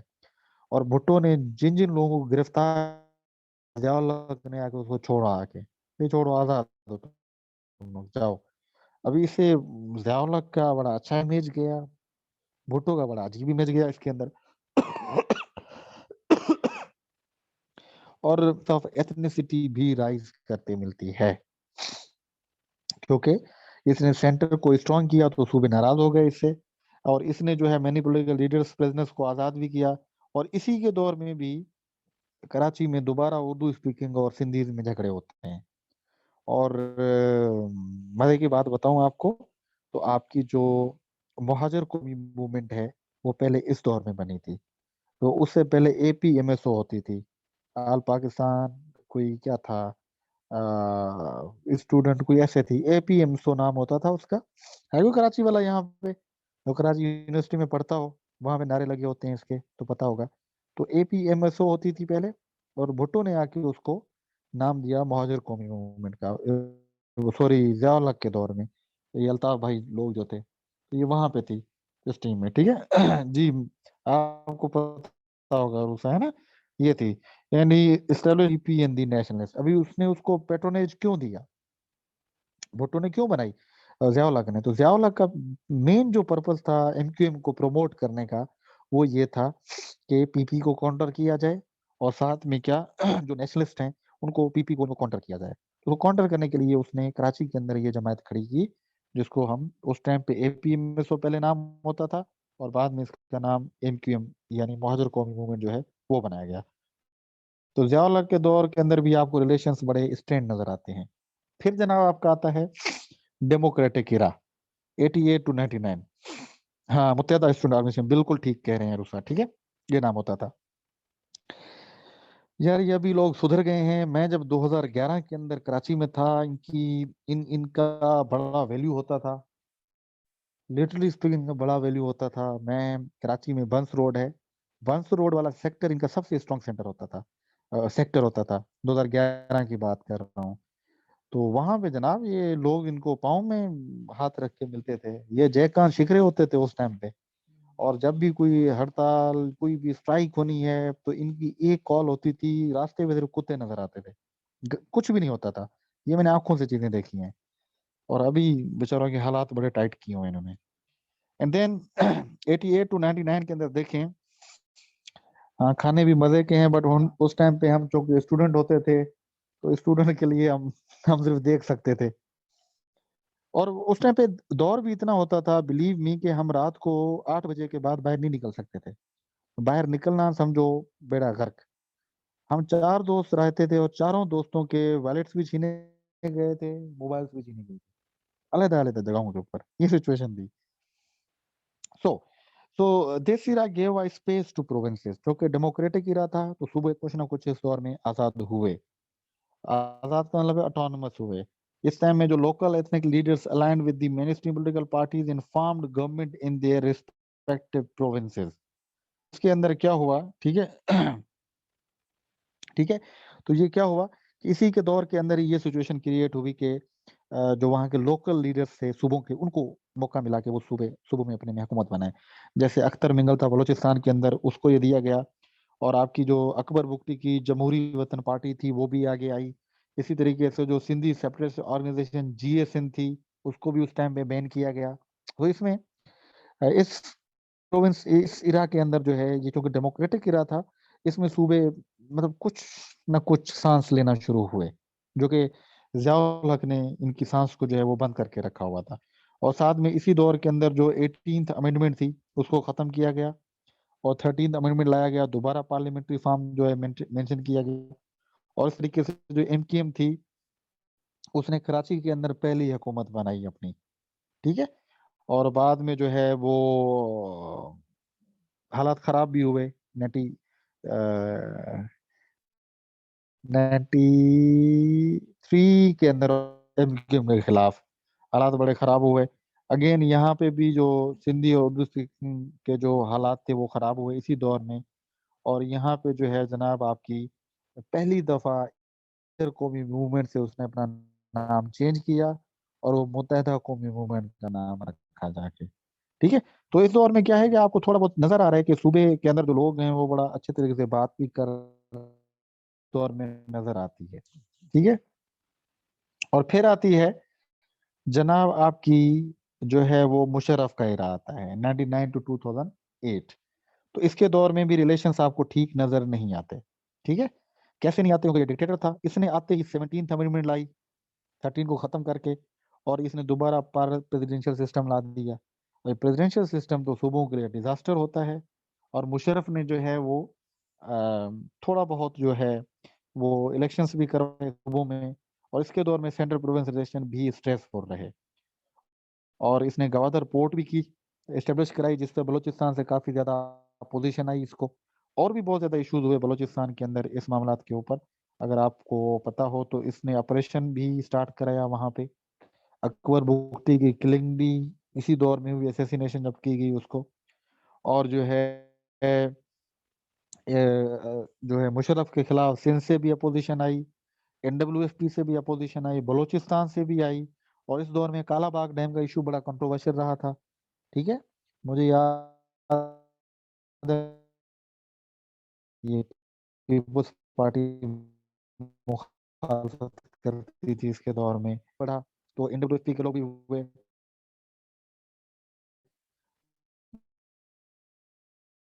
बड़ा आला तरीके से लिखा वहां पे, और एमक्यूएम ने इसका भरपूर फायदा उठाया। जो था ना, ये इनके अपने इंटीरियर मिनिस्टर्स होते थे, इनके अपने जनाब सारी चीजें, तो मजे से ये लोग वहां पे काम करते थे। ठीक है, तो ये मुशर्रफ के दौर में था। और फिर जनाब आपका 18th अमेंडमेंट जब आता है तो आपका एक न्यू सोशल कॉन्ट्रैक्ट होता है 2010 टू 2008। 2007 में मुशर्रफ गया, 8 में पीपल्स पार्टी आई, 10 में पीपल्स पार्टी ने 18th अमेंडमेंट दी।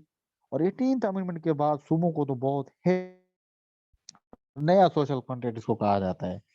तो पीपी ने जो है 18th अमेंडमेंट दी, 18 को हम डिटेल से पढ़ेंगे, ठीक है, जिसने कंप्लीटली सेंट्रल प्रोविंस की रिलेशन चेंज कर ली। 180 का डिफरेंस आया, यानी जितने पहले सूबे क्या हो गया, अभी सारे पावर तकरीबन पावर सूबों को दे दी है। इसने ऑटोनमस बना लिया कंप्लीटली सूबों को, और ये सूबों की ख्वाहिश भी थी, तो इसने पॉलिटिक्स को दे दी है। इसलिए इसको कहा गया है कि new social contract between centre and provinces, जिसके अंदर सेंटर ने सेक्रीफाइस किया अपने पावर्स को और सूबों को ज्यादा पावर दे दी है। अभी ये अच्छे हैं भी 18th अमेंडमेंट, बट इतनी अच्छी भी नहीं है 18th अमेंडमेंट।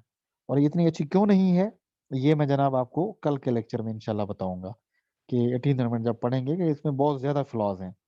तो इसके अंदर क्या हुआ कि प्रोविंसेस को ज्यादा पावर जो है वो ट्रांसफर किए गए। इसमें सीसीआई जो बनाई गई थी जियाउल हक के दौर, अयूब खान कैबिनेट किया गया कि भाई अभी कोई भी इशू होंगे सीसीआई में रिजॉल्व होंगे, अभी भी मुलाकातें होती हैं। और जनाब कंकरेंट लिस्ट को बिल्कुल ही खत्म किया गया, यानी सूबों के पास सिर्फ पावर सिर्फ इनके पास। और provinces were given 57% shares of the NFC. बहुत बड़ी बात है जनाब, 57%। यानी कि जितना बजट देगा सेंटर, 100 रुपया है, 100 रुपए में हर बजट में 57 रुपए जो हैं वो किसको दिए जाएंगे, वो सूबों को दिए जाएंगे। अभी सूबों में भी डिफरेंट तरीके कार हैं, ये मैं 18 में बनाऊंगा। तो ये बहुत बड़ी बात थी, वैसे बहुत बड़ी बात थी, ठीक है। और इसी तरीके से जो सीएम थे उनको ज्यादा पावर दिए गए, चीफ मिनिस्टर्स को हैवी पावर दिए गए, फंड सारी उनके पास जाती थी। और एनडब्ल्यूएफपी का नाम जो है चेंज करके केपीके रखा गया।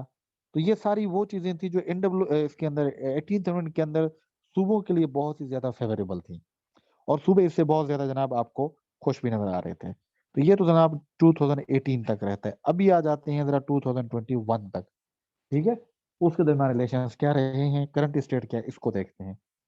बट उसके जाने से पहले जरा मुझे ये बता दें कि आपको थोड़ा बहुत आइडिया हो रहा है गाइस कि पाकिस्तान में ये सिचुएशन रही कैसे है।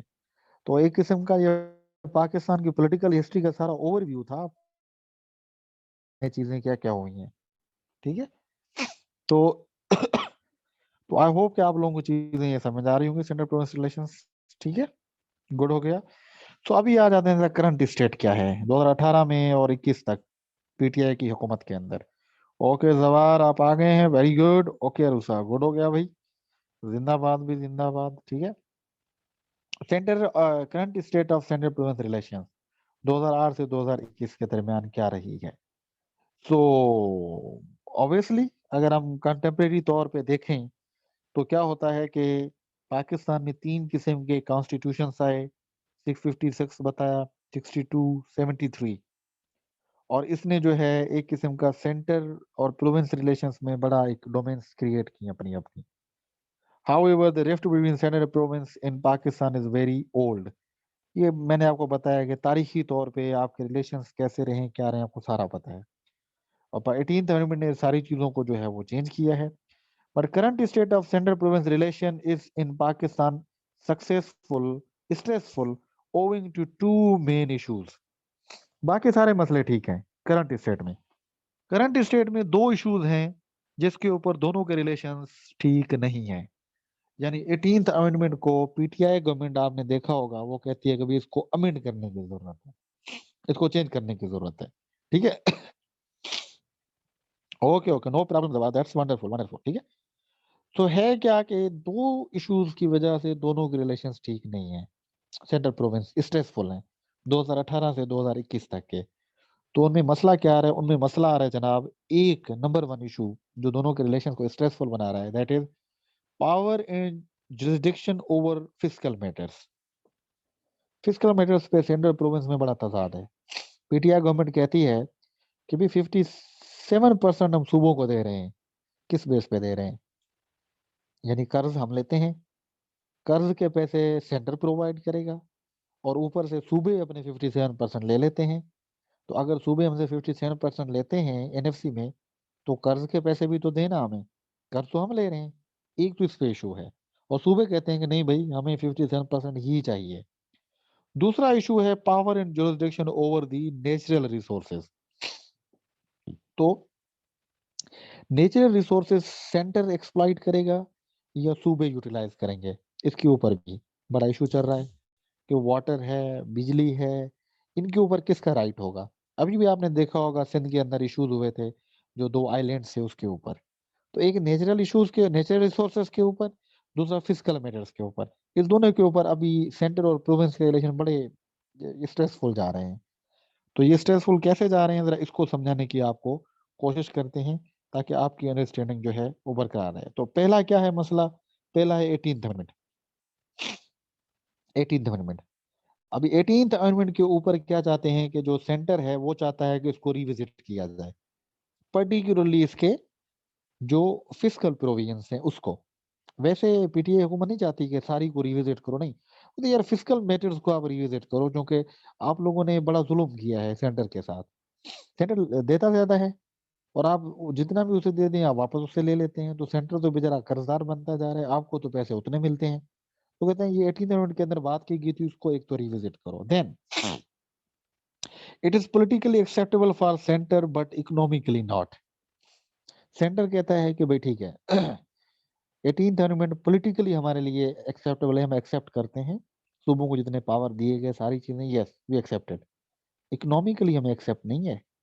इकोनॉमिकली ये सेंटर के लिए डिजास्टर है, पीटीआई बिलीव रखती है, सेंटर जो भी रख रहा है. एक तो ये रीजन है जिसके ऊपर मसले चल रहे हैं. दूसरा है एनएफसी अवार्ड. मैंने आपको पहले बताया ये मेन फैक्टर है इम्बैलेंस के दरमियान, क्योंकि जो 10th एनएफसी अवार्ड जो है वो अभी तक सूबों को नहीं दिया गया. वो कह रहे हैं दो हमें, सेंटर नहीं दे रहा. वो नवाज शरीफ में ने भी नहीं दिया था, ये भी नहीं दे रहे अभी. तो क्या है कि 18th अमेंडमेंट के अंदर क्या है कि सेंटर बाउंड है 57% शेयर देने का हर 5 साल के बाद सूबों को. यानी 5 साल गुजरेंगे, एनएफसी अवार्ड होगा नेशनल फाइनेंशियल में, 57% जो हिस्सा है वो सूबों को पैसे दिएगा सेंटर. अभी सेंटर के पास हो तो दे, सूबे डिमांड कर रहे हैं दें, ये कह रहे भाई हमारे पास है नहीं तो दें कहाँ से. तो जो लास्ट 9th एनएफसी अवार्ड था वो 2009 में दिया गया था, जो दिया था पीटीआई ने, पीपी ने. तो नवाज ने भी नहीं दिया और ये भी नहीं दे रहे. इस पे भी सूबों का एतराज है कि भाई हमें दे दें, किसी हुकूमत ने दिया तो आप दे दें. और ऊपर से जो है जनाब आपका जो सेंटर है वो कहता है कि नहीं भाई आप 18th अमेंडमेंट को रिविजिट करें तो फिर हम देंगे इकोनॉमिक इश्यूज के ऊपर, क्योंकि हम खुद कर्जदार हैं और हम आप लोगों को जो 57% जो है वो देते फिरें. एक इशू ये आ रहा है. ठीक है. तो इसलिए ये मतलब 18th अमेंडमेंट का बड़ा आला इशू है दोनों के दरमियान. तो क्या स्ट्रक्चर अनएक्सेप्टेबल है सेंटर के लिए कि 57% शेयर भाई हम कैसे देते हैं.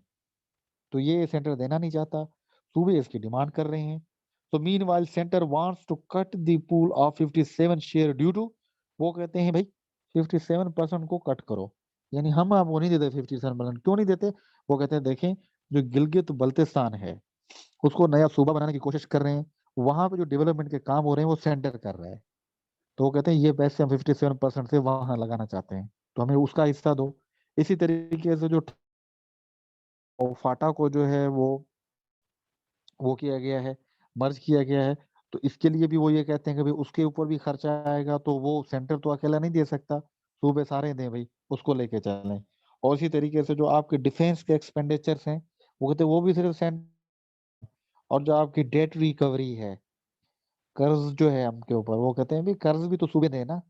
यानी आप लोग तो गन पॉइंट के ऊपर आके 57% हमसे ले लेते हैं, और जब कर्जे की बात आए, जब गिलगित बल्चिस्तान की बात आती है, ट्राइबल एरियाज की बात आती है, डिफेंस की बात आती है, तो वो सिर्फ मतलब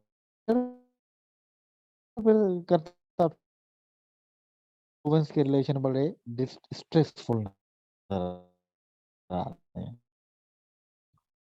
और पीटीआई इकोनॉमिक प्रोविजंस ये कैसे होगा, ये मैं आपको जो है वो डिटेल में जो है उसके अंदर इंशाल्लाह बात बताने की जो है वो कोशिश करूंगा। तरीके से जो करंट गवर्नमेंट है वो सूबों को कन्विंस भी नहीं कर पा नहीं हो रहे हैं। ठीक है, सूबे बिल्कुल रहे हैं। वो कहते हैं कि नहीं भी ऐसा नहीं होगा, कि तैयार नहीं है। सीसीआई के अंदर इमरान खान ने भी मीटिंग की थी, तो वहां पे सीसीआई के अंदर सूबे आए और उन्होंने अपने जो है वो 6 पॉइंट दे दिए सेंट्रल गवर्नमेंट को, सूबों ने, कि भाई क्या डिमांड्स है हमारी। तो पंजाब ने कहा कि भाई हम क्या करते हैं, wants to control of the lower portion of the Chashma right bank canal, CRBC. उनका इशू पानी के ऊपर है।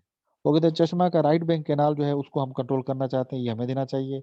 It wants full share of the water from the CRBC to province.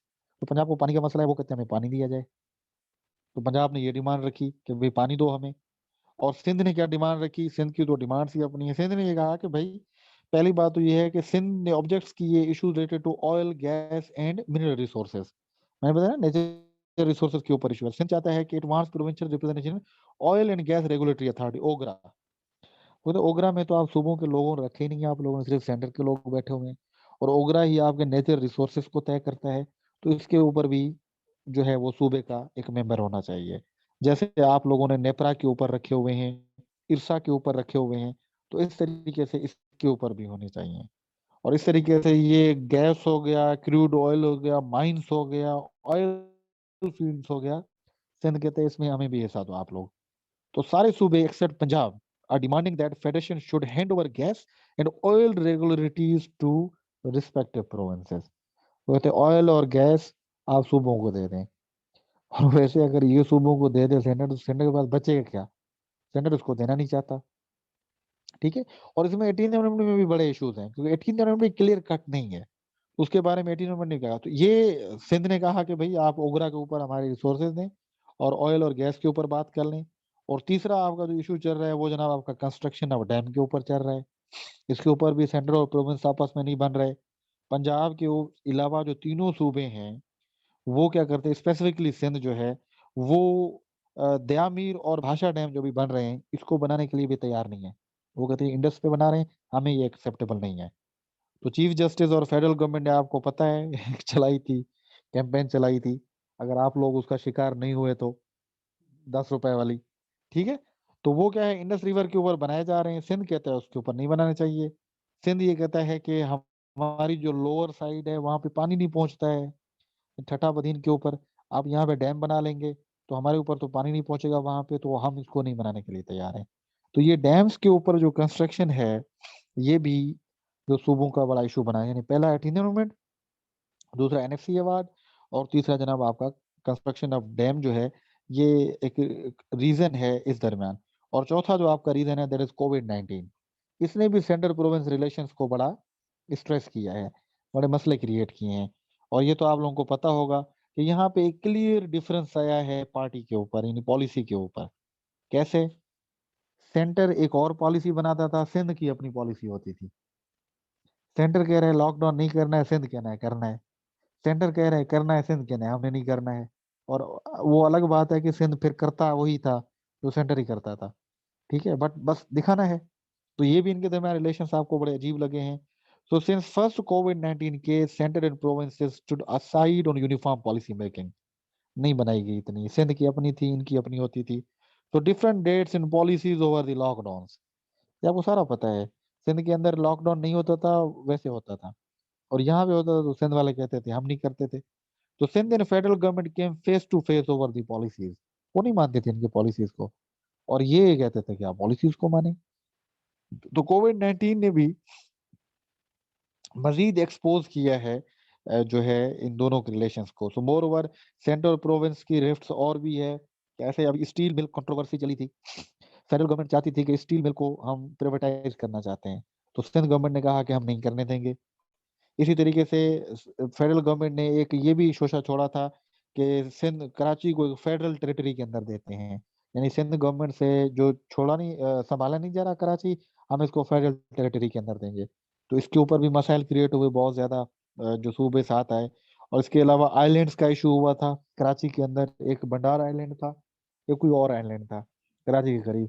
तो सिंध सेंट्रल गवर्नमेंट चाहती थी कि इसको हम कमर्शलाइज करना चाहते हैं, तो सिंध गवर्नमेंट कहा कि नहीं चाहते। वो अलग बात है, बाद में सिंध गवर्नमेंट ने उसको मंजूरी दे दी। सिंगल नेशनल कैरिकुलम में पे भी एक बहुत बड़ी कंट्रोवर्सी है। कैसे कंट्रोवर्सी है? वो सिंपल कंट्रोवर्सी ये है कि जो सेंटर चाहता है कि वो सिंगल नेशनल करिकुलम और सिंध उसको मान नहीं रहा है। इसी तरीके से जो बलूचिस्तान के अंदर भी इश्यूज चल रहे हैं, पर्टिकुलरली जो मिसिंग पर्संस और रॉयल्टी के केसेस चल रहे हैं, वो कहते हैं रॉयल्टी हमें दो, और मिसिंग पर्संस के ऊपर भी जो फेडरल गवर्नमेंट है इसके ऊपर वो बातें कर रहे हैं कि किस तरीके से जो है वो चीजें होनी चाहिए।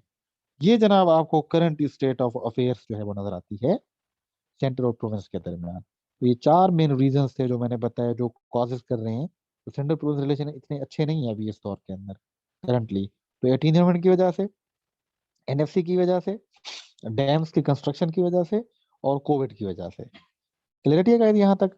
वे फॉरवर्ड के ऊपर चलें जरा। सो अगर हम वे फॉरवर्ड की बात करते हैं तो जनाब आपको ये रिकमेंडेशंस की बात की, ये बेहतर कैसे बनाए सकते हैं। तो इसके लिए जो सबसे पहला मसला चलता है वो जनाब आपको नेशनल कंसेंसस जो है वो फेडरल गवर्नमेंट पे आता है कि अगेन आगे फेडरल गवर्नमेंट ने ही बढ़ना होगा। अगर रिलेशंस बेहतर बनाने हैं तो कंप्रोमाइज अगेन फेडरल गवर्नमेंट ने ही करना होगा, ठीक है। यार ये बस खांसी है जवार, बाकी तो मसले बड़े अच्छे चल रहे हैं माशाल्लाह, खांसी नहीं जा रही यार। इसी तरीके से जो national interest should be first and political scoring should be aside. तो आप भाई खुदा को माने, आप पॉलिटिकल स्कोरिंग को साइड पे करें, पहले तो नेशनल इंटरेस्ट है ना। तो आप आपस की पॉलिटिक्स की वजह से आप नेशनल इशू के कंसेंसस को तो साइड पे ना करें। तो ये यानी पॉलिटिकल विल होनी चाहिए आपको इशू को संभालने के लिए। तो सीसीआई जो है, council of common interest, this is the most suitable forum issue को रिजॉल्व करना है। तो ये बजाय कि आप प्रेस कॉन्फ्रेंसेस करें आके एक दूसरे के ऊपर इल्जामात लगाएं, लोग हंसाएं, सीसीआई है, आ जाएं। सूबों को एतराज है, सीसीआई में दें। सेंटर को स्ट्रांग है, सीसीआई की इजलास बुलाए बुलाए सबको और वहां पे बात करें। तो ये बड़ा आला प्लेटफॉर्म है, इसको यूटिलाइज करना चाहिए। इसको ना सेंटर यूटिलाइज कर रहा है, ना इसको सूबे यूटिलाइज कर रहे हैं। तो हालांकि this is a wonderful platform जिसको कर सकते हैं आप। तो एक आपका ये भी हो सकता है, ठीक है, कि सीसीआई को वाइब्रेंट बनाओ मजीद। और एक और चीज ये है कि पब्लिक डिबेट भी होनी चाहिए। अगर आपको 18th अमेंडमेंट जो है वो रिविजिट करनी है, पब्लिक डिबेट कराओ इसके ऊपर, प्रोग्राम्स करवाओ, यूनिवर्सिटीज के अंदर, एकेडमिया के अंदर बातें कराओ, आपको पता चल जाएगा इसका। और दूसरा, political leadership should revise devise rational policies.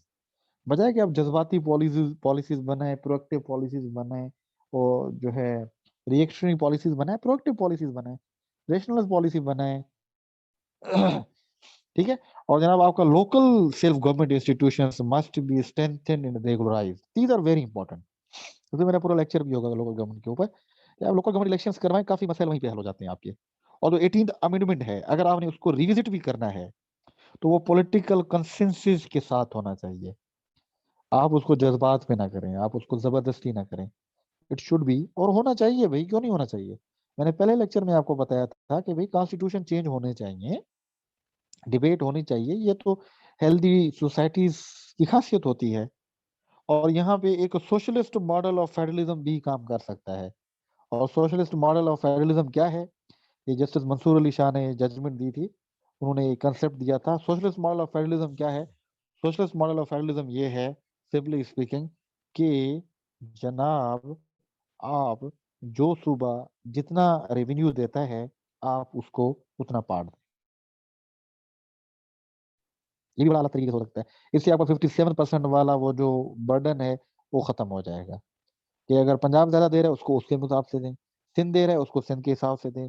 तो इस तरीके से चीजों को, ये भी एक पॉसिबल सोल्यूशन हो सकता है, एक सोशलिस्ट मॉडल ऑफ फेडरलिज्म, यानी कि जो सूबा जितना दे आप उसको उतना दे दें, एक ये भी चीजें हो सकती हैं। तो यही जनाब आपकी जो है वो आज की डिस्कशन थी, जिसको आप लोगों ने देखा। ठीक है, उसको जो है, ठीक है, तो ये है जनाब आपके आज का लेक्चर। और इसी के 2019 में क्वेश्चन आया था ये वाला, कि how far the nature of central province relation has changed under various amendments to the 1973 constitution. सारा बताया आपको, 73 के कॉन्स्टिट्यूशन में 18th अमेंडमेंट में कैसी रही, फिर आपकी जो है जनाब आपकी वो 13th अमेंडमेंट में चेंज हुई कैसे रही, फिर 13 अमेंडमेंट वाली आपकी 17 अमेंडमेंट में कैसे रही, और 17 अमेंडमेंट वाली अभी 18 अमेंडमेंट के अंदर कैसे रही। तो ये सारी चीजें, मैंने पूरा क्वेश्चन आपको उस पर्सपेक्टिव में आपको क्लियर होना चाहिए। ये था जनाब आपकी आज की डिस्कशन, एंड आई होप